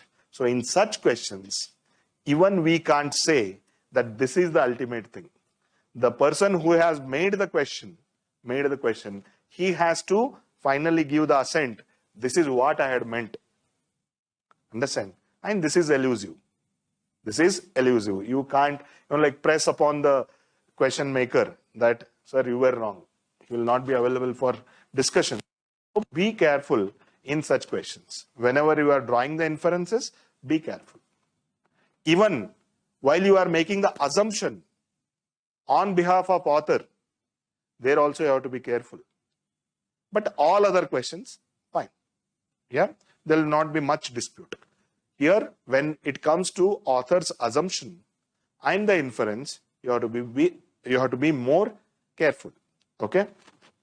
Then, it is examining the facts of a given situation. All your answers are based upon facts only. You are not making any statement on your own.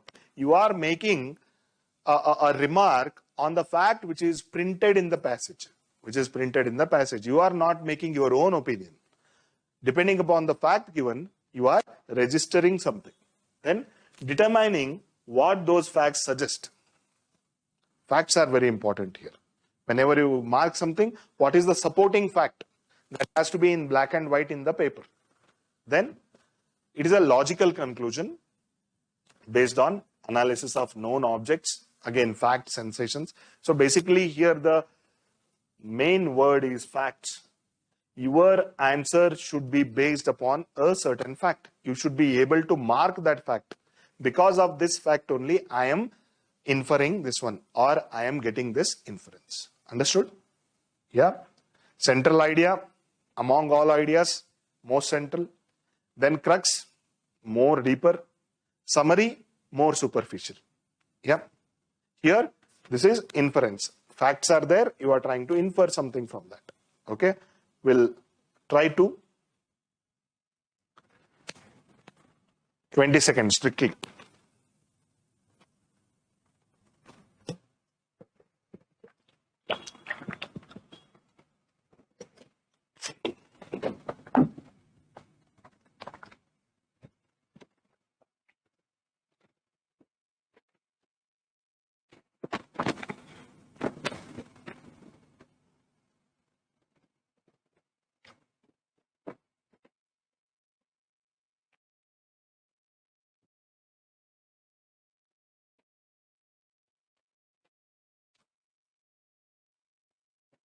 Okay. See, in Crux, central idea and summary, whatever that was there in the passage, you were finding. But when it comes to inference, you are going one step forward, taking the facts in the passage, and you are making one what? Comment, or you are registering somewhere that depending upon this fact, I can make this sentence. That is what you are doing. In all three types of questions, what we have discussed so far, like we sat with the passage. Whether it is there in the passage or not, we sat with that. Here we are making one step forward. We are moving one step forward. We are going for the possible inference. Possible inference. Here they are telling about different types of lights. They have compared LED bulb and LED light and the sodium. Yes, and in one experiment, they have told that due to the low frequency LED or low intensity amber light. What do you mean by amber light? What is amber? Yellowish color? Yes. So that means they are talking about this, what? This sodium street lamps. So this much understanding we should have. If you are not very sure about amber light, whether they are meaning about sodium street lamps only, then you have to skip this question. Otherwise, you will make different opinion on this. Okay, fine. So in an experiment, low intensity amber light was shown to inhibit rather than induce the flowering. So flowering, it is the main aspect of ecosystem services. Yeah. If this fails, then the ecosystem will fail. Will fail because this is the source of food, source of food, flowering. Yeah. So this is what they have given. LED, amber light, but in low intensity amber light, this had happened. Here, the most confusing thing is, you will fail to understand whether they are comparing LED versus amber, or they are comparing low intensity amber versus high intensity amber. That is where you will go wrong. But finally, what they are talking about? Street lighting on artificial grassland. So, different types of light. Finally, they are leading to the destruction of ecosystems. This is what they are telling. So let us go to the sentences. Low intensity light has more adverse effect on the plants compared to high intensity light.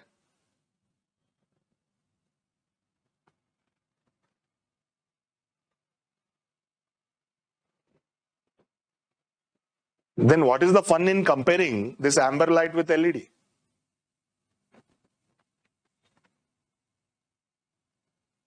Okay, we'll keep it in consideration. Then light pollution can have permanent adverse effect on ecosystem.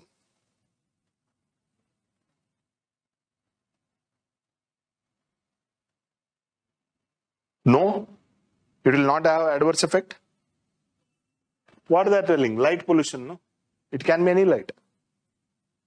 In an experiment, they have showed that the low intensity amber light has blah blah effect. Have they told anything about high intensity amber light? Good or bad? But light is bad. This is what they are meaning. Our modern street lighting is not conducive for the ecosystems. This is what they are meaning. Yes or no? But they are confusing you just by comparing partially. Comparison is between different types of lights, but they have talked only about low intensity amber light. That doesn't mean that all other lights are good. This is what you have to infer. This is what you have to infer. Here, the tone of the author is more negative towards the lights. This is what you have to infer. You are not making the difference between the amber light and LED light or low intensity versus high intensity. Getting my point? You can dispute. No issues. But based upon facts. Based upon facts. Okay. Then, white light is better for the flowering. Is it proved? Is it proved? No. LED can be better than amber light, but you can't say that it is better for the flowering of plants as compared to the light of other colors because it is not mentioned. It is not mentioned. Proper intensity of light in an ecosystem is important not only for plants but also for animals too. When they are talking about the entire ecosystem here, why you will particularly focus on plants and animals? Yeah. So for me, this is the inference that I can draw. Because here, the tone of the author is negative. He is not supporting any kind of light. Yes or no? He says, if only, which is source of food for the person, the number of aphids was also significantly suppressed under the light treatment due to the limited amount of food available. Yes, this is a part of a big article. I know. This is a part of big article. They have taken only one paragraph and given here. But if you understand the tone and the facts given here, researchers simulated street lighting on artificial grassland plots containing pea aphids, sap-sucking insects at night. These were exposed to two different types of light, white LED and the amber light. Then they have told only about what the first experiment or the low intensity amber. Here we cannot take it for granted that the LED or the high intensity, this one are good for the ecosystem. Okay, so this much, like the inference you should be able to draw. Fine. Again, I am telling, when it comes to inferences, like from a person to person, it can vary. You can dispute upon that one. But according to me, this is the most appropriate. If you have supporting facts to differ, you can tell me. So for now, take it. This is the ultimate, because the facts what they have given, they are partial. They are partial. Here only by the tone of the author, we can conclude. Yeah. Next. Computers. Quick.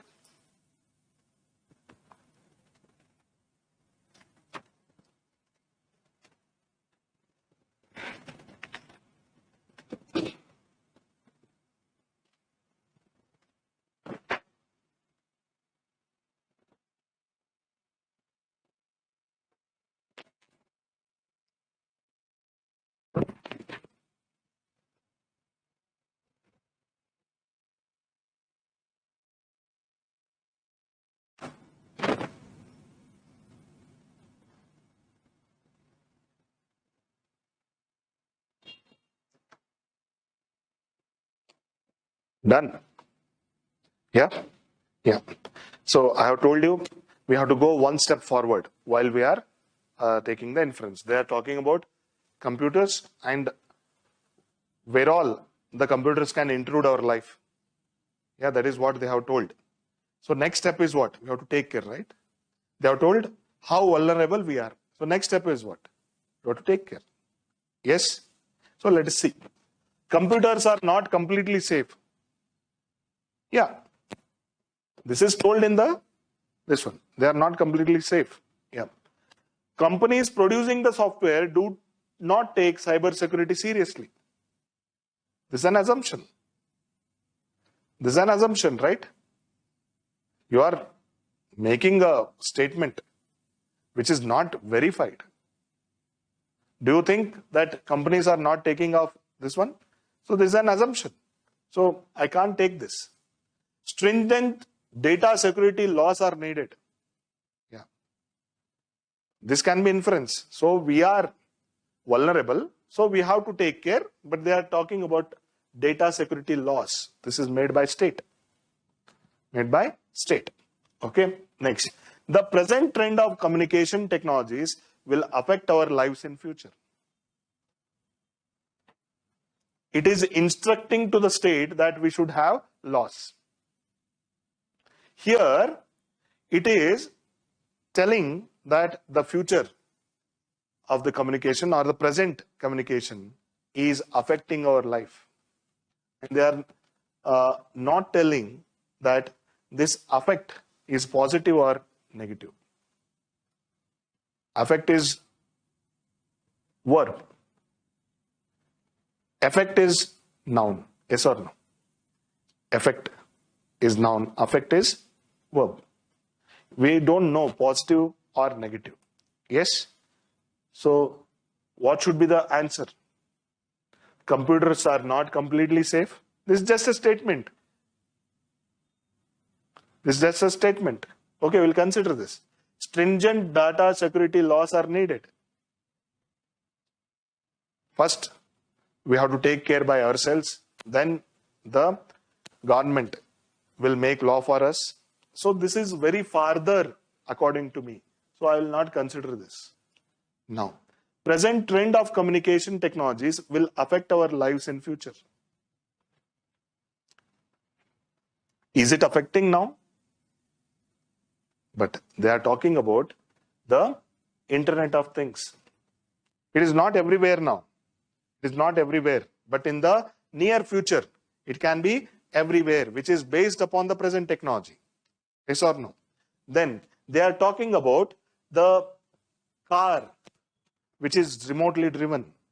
Yes, they are also talking about gadgets, which will not be trustworthy anymore. Yes, computers are not completely safe. This is general, but the most appropriate one will be like they will endanger us. Yes.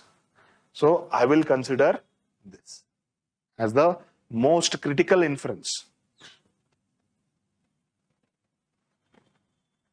Computers are not safe. We are not so connected with it, right?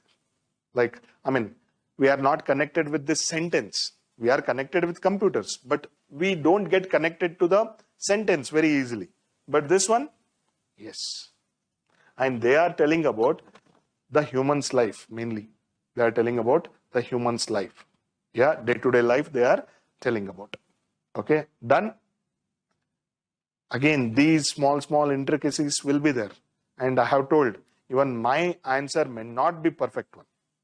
But at the given circumstances, with the given facts, I think this is the most appropriate answer.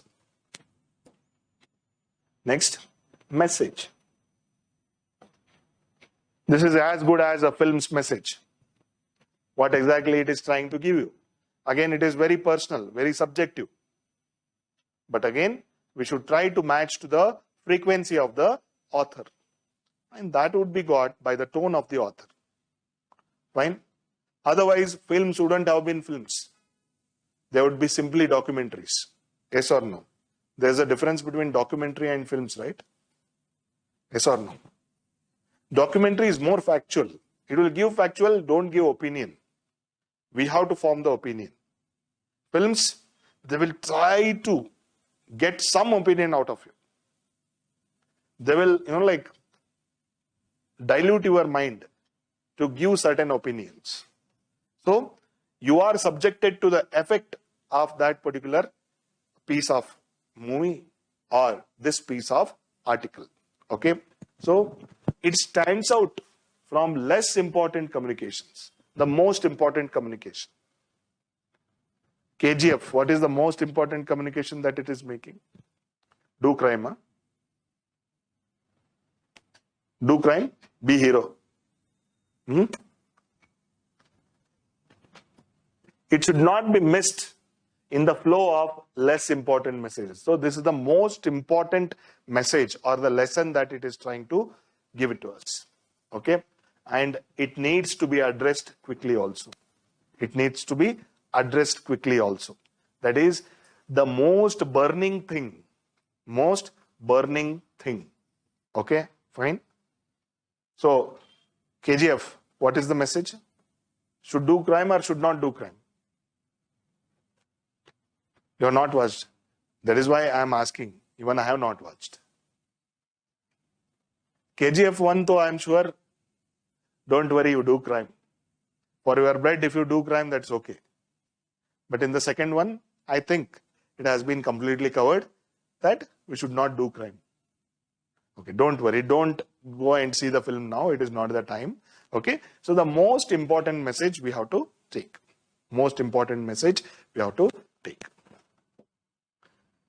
Quick.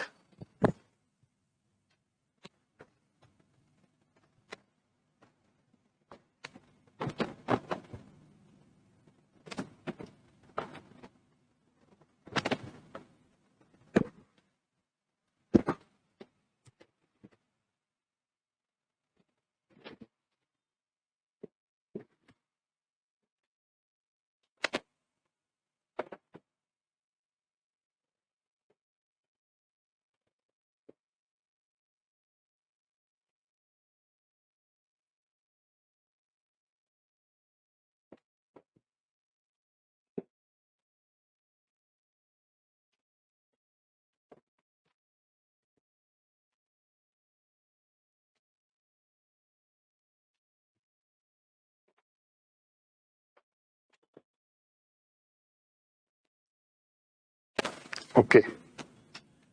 Now tell me, rather than the object, what is the tone of the author? Tone of the author. Critical, optimistic, pessimistic? Optimistic, right? He knows the problems, but he is telling that good things are happening. Here you can see promise of transformation. So he is more optimistic. So even the message what we are getting from the author should be more positive. Should be more positive. Yes or no? Yeah. He has identified the problem. He has identified the good things also. But he is more hopeful. Okay. India's energy decision making process is ever more complex and interconnected. Yes, it is complex. Looking at the facts here, it is more complex and interconnected. Our problems and solutions are interconnected. Yes? Yes or no? Yeah. This I'll consider. India's energy and climate policy is heavily tuned to sustainable developmental goals. Sustainable developmental goals. How many are there? How many? 16, 17, 18, 19. 17. Yes? Yeah. So you cannot, go to that clarity that sustainable development goals have this ingredients, all that thing. This is more factual kind of thing. Okay, it is not a message. It is getting into the nitty-gritty of this sustainable development goal and India's climate policy. I will not consider this. Then, India's energy and climate actions are not compatible with its broader social, economic, and environmental goals. They have told here. For example, here, environmental contestation, this is very clear. But with respect to the societal thing, societal is what? Human to human. Based on like caste, based on community, all that. Have they mentioned anything about that? But let us consider. It is not compatible with broader social, economic, and environmental goals. We'll consider. Next, India's energy decision-making process is straightforward, supply-oriented, and ignores the demand side. For this, you have to be economist. You have to understand what is the problem in supply side and demand side. You don't have to be an economist here. So in first and third, India's energy decision-making process is ever more complex and interconnected. Here it is not, he is not critical. He is like very much straightforward that complex is there and it is interconnected also. Okay, fine. Here, India's energy and climate policy is heavily tuned, India's energy and climate actions, he is talking about actions. Here we are talking about policy making. Actions will come after the policy is framed. Yes, but here he is talking about growing energy efficiency programs. These are actions. So we cannot discard this action also, are not compatible with broader social, economic, and environmental goals. Not compatible, it is very harsh. He's hopeful. He's telling that the good things are happening. See, here the sustainable developmental goals will eliminate this one. Here not compatible, this word will come completely. And here supply oriented and demand side. This is too technical for a common man to read. Okay, so I would go with A. It is complex also and it is interconnected also. Yeah, fine.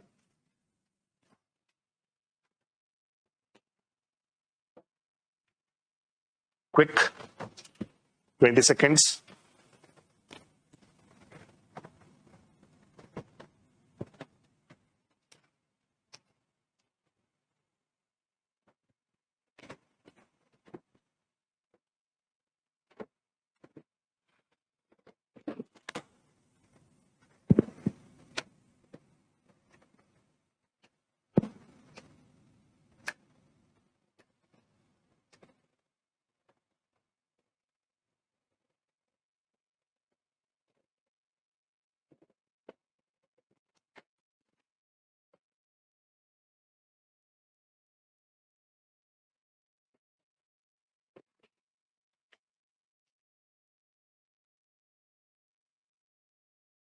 Okay, fine. They are talking about what? Antibiotics. Yes, that are injected in livestock. But Denmark and other countries are shifting towards what? Other animals, pigs, basically. So that is the alternative they are finding. Rather than using antibiotics, they are going for the animals, like the flesh of the animals, like which are not prone to many diseases. That is what they are trying to say. That is, our consumption pattern is changing. Or the countries like Denmark are changing. Yeah. Now, people should avoid consuming the products of animal farming. Very extreme statement, right? Yeah. Then, foods of animal origin should be replaced with foods of plant origin. It is veg versus non-veg, no? Here, like, riots will happen.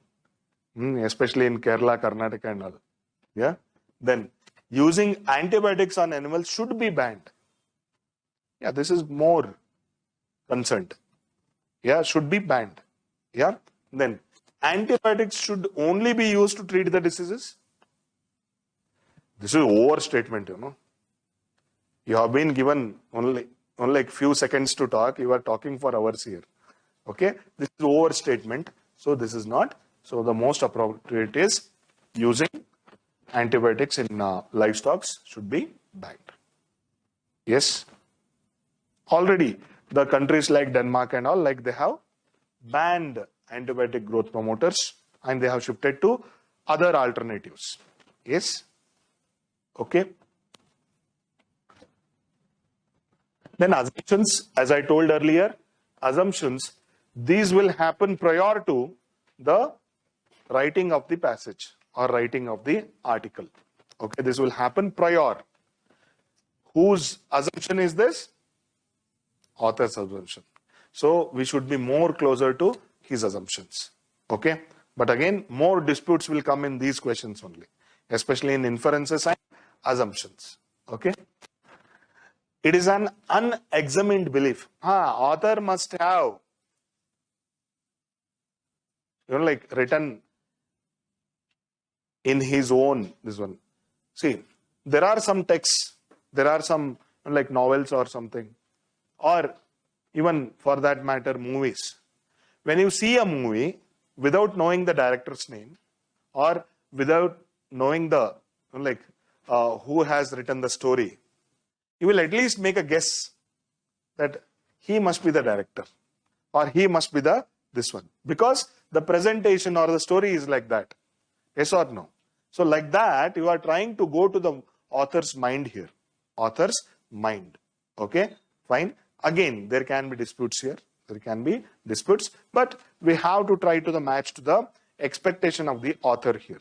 Okay, then it's a premise or supposition that something is factual or true.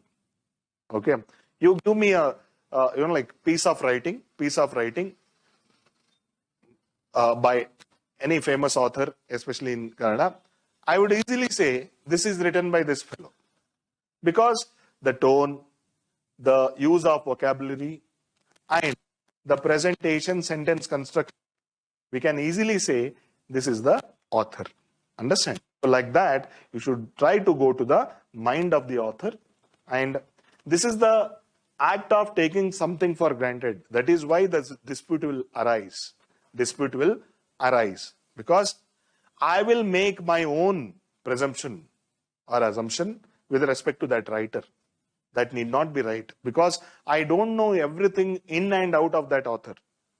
Sometimes that writing might be situation based, that writing might be some prejudice based, or that writing must be personal experiment based.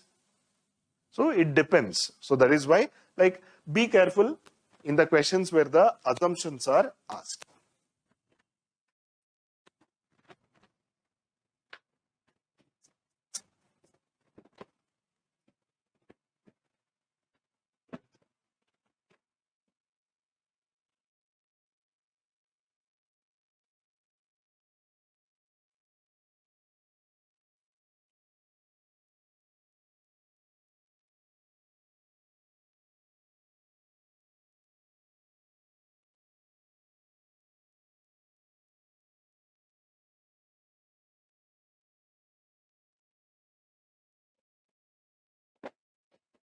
Okay.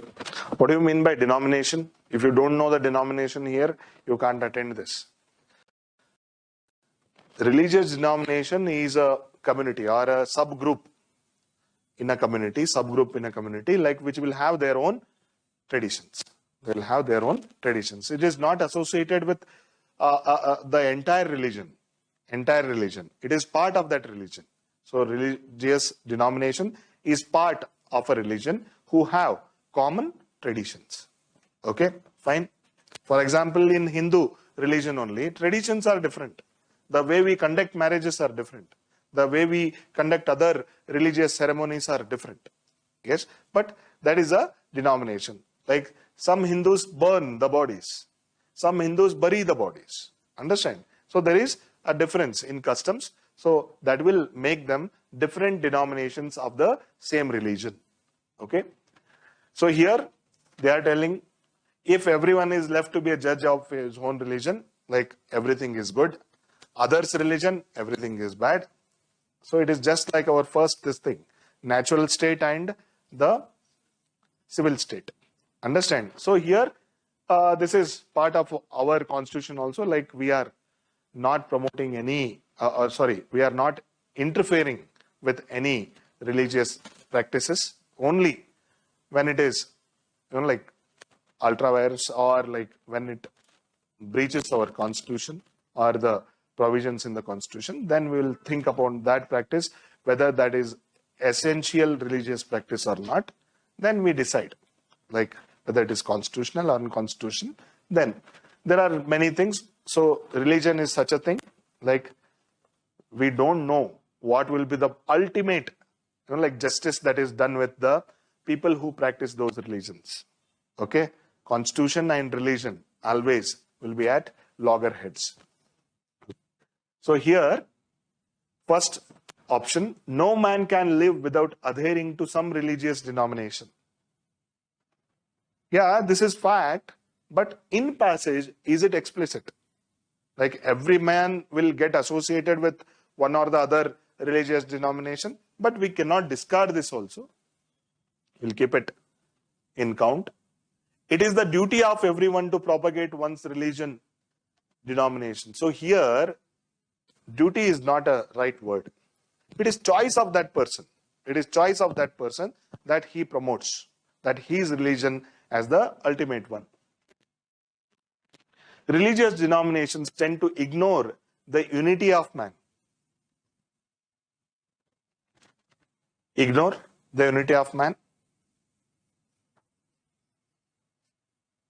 They are telling about their own practice, like this is the ultimate thing.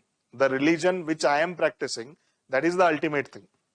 The religion which is practiced by other doesn't have any value. So this is our comment, or this is our understanding. But is it explicitly told that religious denominations tend to ignore the unity of man? One way. But we'll keep this in pipeline. Men do not understand their own religious denomination. Again, this is overstatement. Men do not understand means like a sweeping statement. We'll discard this. So 1 and 3. No man can live without adhering to some religious denomination. Here we are going to the mind of the author. Why author has written this? Before this word has started, author has some thinking in his mind. So here he says every man will try to defend his own denomination or his own religion. Every man tries to defend, correct? That means every man has his own adhering to the religious, this one. So he is telling no man can live without adhering to some religious denomination. Here he says everyone is left to judge.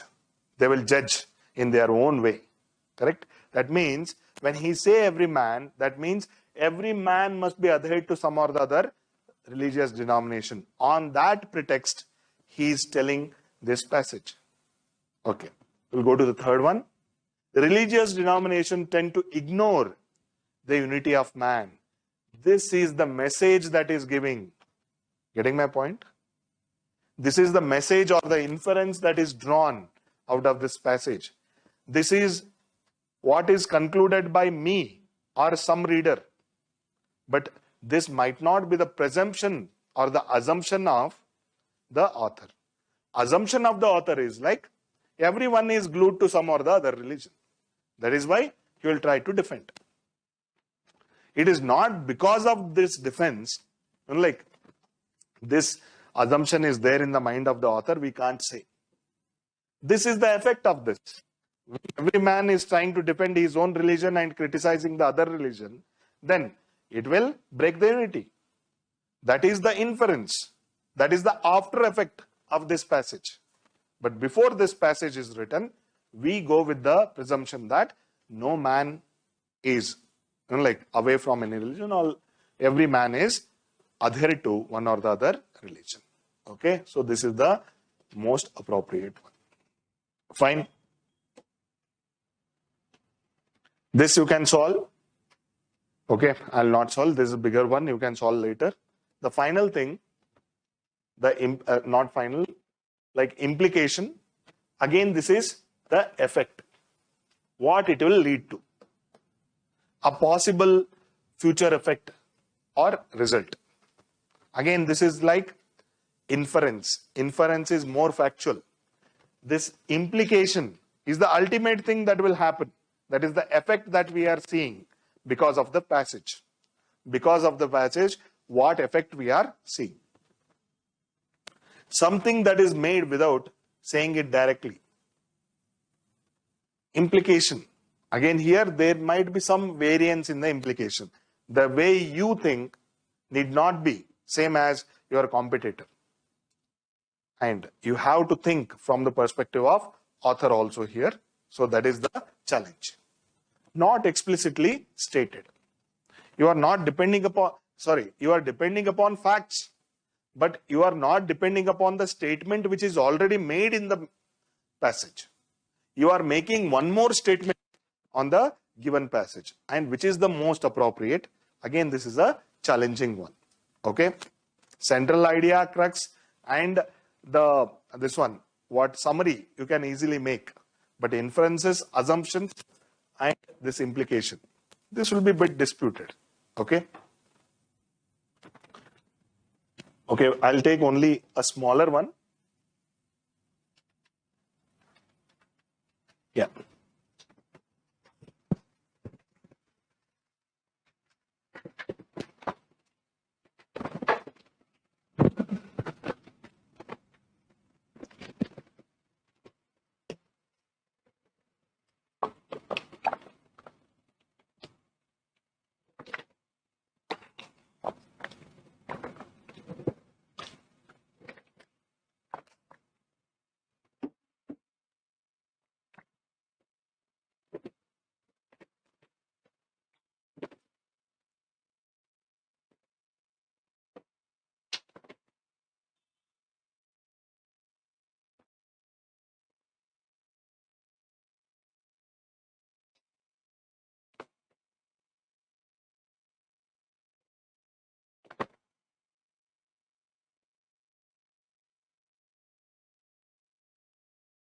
Okay.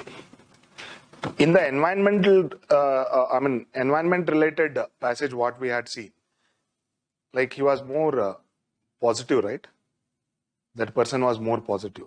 Here, this person is telling that some good things have happened, but many bad things are there to be addressed. Initially, he was optimistic. Then he is more critical. So in entirety, we can say this person is more critical. Okay, and the focus is what?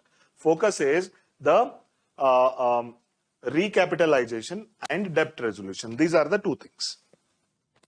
So he's telling about many things have happened in this, but the reckless lending,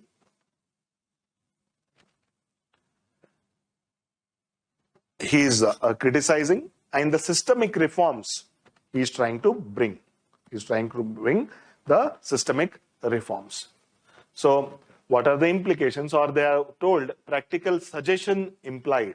So ultimately it is the systemic reform which is intended at. Okay. Now first one, lending by the bank should be closely monitored and regulated by central government. Yeah, up to this I am okay. Should be regulated because reckless lending has been addressed here. Should be regulated by central government. I'm not okay with this. I'm not okay with this.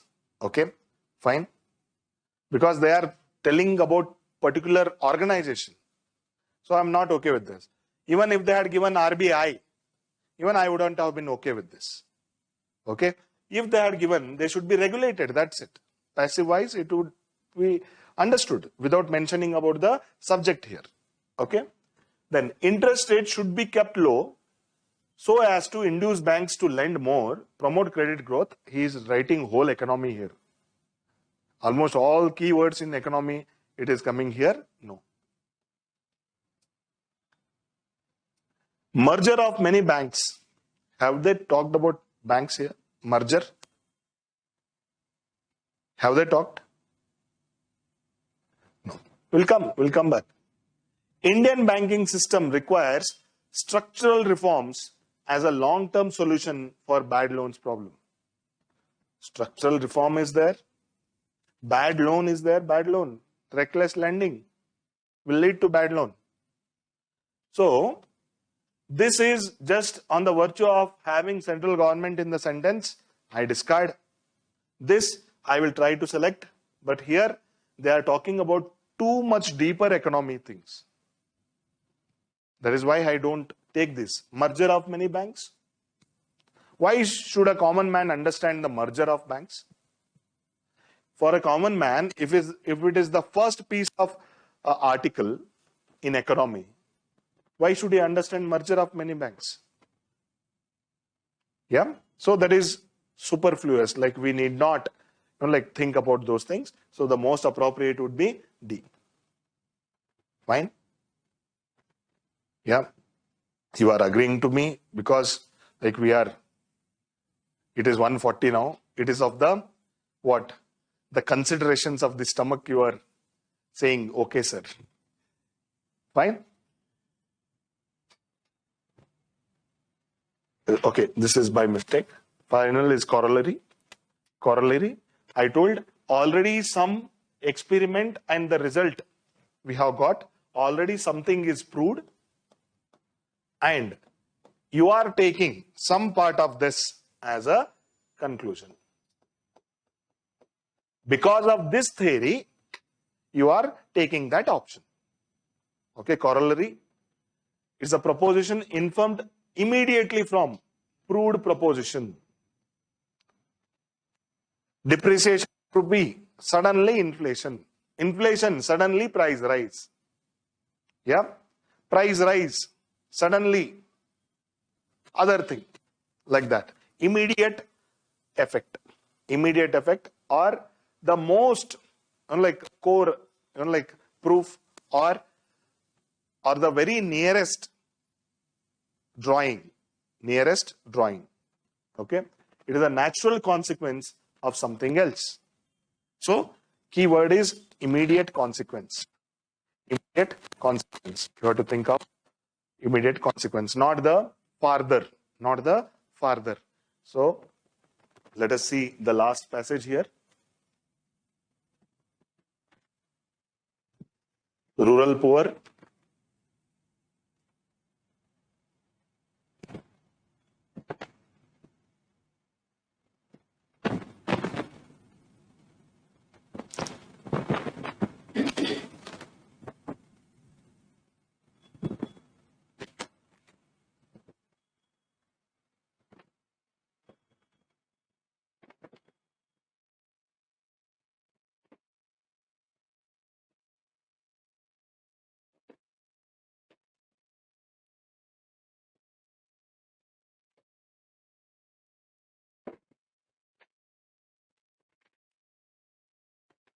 Okay. So what is the crux? Climate change. What is the crux? For me, the small farmers.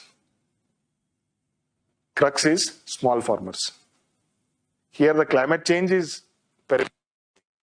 because he is telling in the later half, smaller farm holders in India provide 41% of country's food. Then they also provide for national food security. So small farmers are the focus here. Climate change affecting the small farmers adversely. So if you ask me the flesh here, flesh is small farmer. Okay, then climate change. Okay, fine. So corollary here, before this corollary is drawn, there is some proved fact that climate change is affecting the small farmers adversely. This is the proved thing. This is proved. Beyond doubt, it is proved that the smaller farmers are affected adversely by climate change. Okay, from that what we can draw? Supporting small farmers is an important part of any agenda regarding environmentally sustainable development. Yes, this is a close a corollary that we can draw. Smaller farmers are already affected by climate change. So we have to keep smaller farmers in mind while we are drawing any kind of policy which will talk about sustainable development. Yes, so we'll keep it as a close contender. Poor countries have little role to play in mitigation of global warming. We are not creating rift between, like the developed and developing countries here. We are told about, smaller farmers in developing countries, they are affected. But we are not, instigating some fight here. Yeah. Due to large number of farm households, India will not have food security problem in the foreseeable future. We are telling that there will be a problem. Because if you don't give care to small farmers, there is a problem. And they have mentioned about developing country. Yes, we can correlate India as a developing country. Yes, we have a problem. So we can straight away discard this also. Only smallholder farmers in India can ensure food security.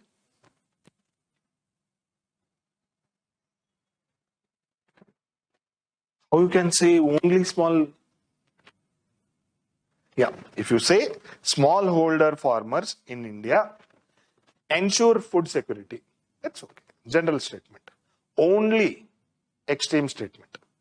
Only is extreme. We can't say that only smallholders, they are taking care of only 41%. Even by facts, you can dispute. Yes? So this is wrong. So the ultimate thing is our policy should support small farmers. Yes, done? Okay. So I spent more than 2.5 hours on this one. And you don't have to do apart from these things. You don't have to like sit and read any classical book on reading comprehension. You need not Google also. This is enough because I have decently spent 10 to 12 hours behind this. Okay, you can trust my expertise and my experience and the time that I have given to this particular topic. You can depend upon this one and make difference between the questions and try to judge the crux of the passage in prior before you read everything. So whatever the points I have given for the general approach and approaching of RC, you can follow those things and these different methods you can follow and you can get a decent number in RC. Done? Hungry? Yeah, I'm hungry. Okay, I can't do any more. Okay, this much is enough for this one. Okay, because if you take the risk to reward, we can take this much risk to get 66. Done? Yeah, thank you. In case of any doubt in any passage or something, you can approach me or you can just send a screenshot of that one. Okay, I'll give my opinion on that. Okay, and with respect to other things in quantitative aptitude and RC also, make sure that your problems are brought to me personally and you get them solved. Okay, thank you. All the best.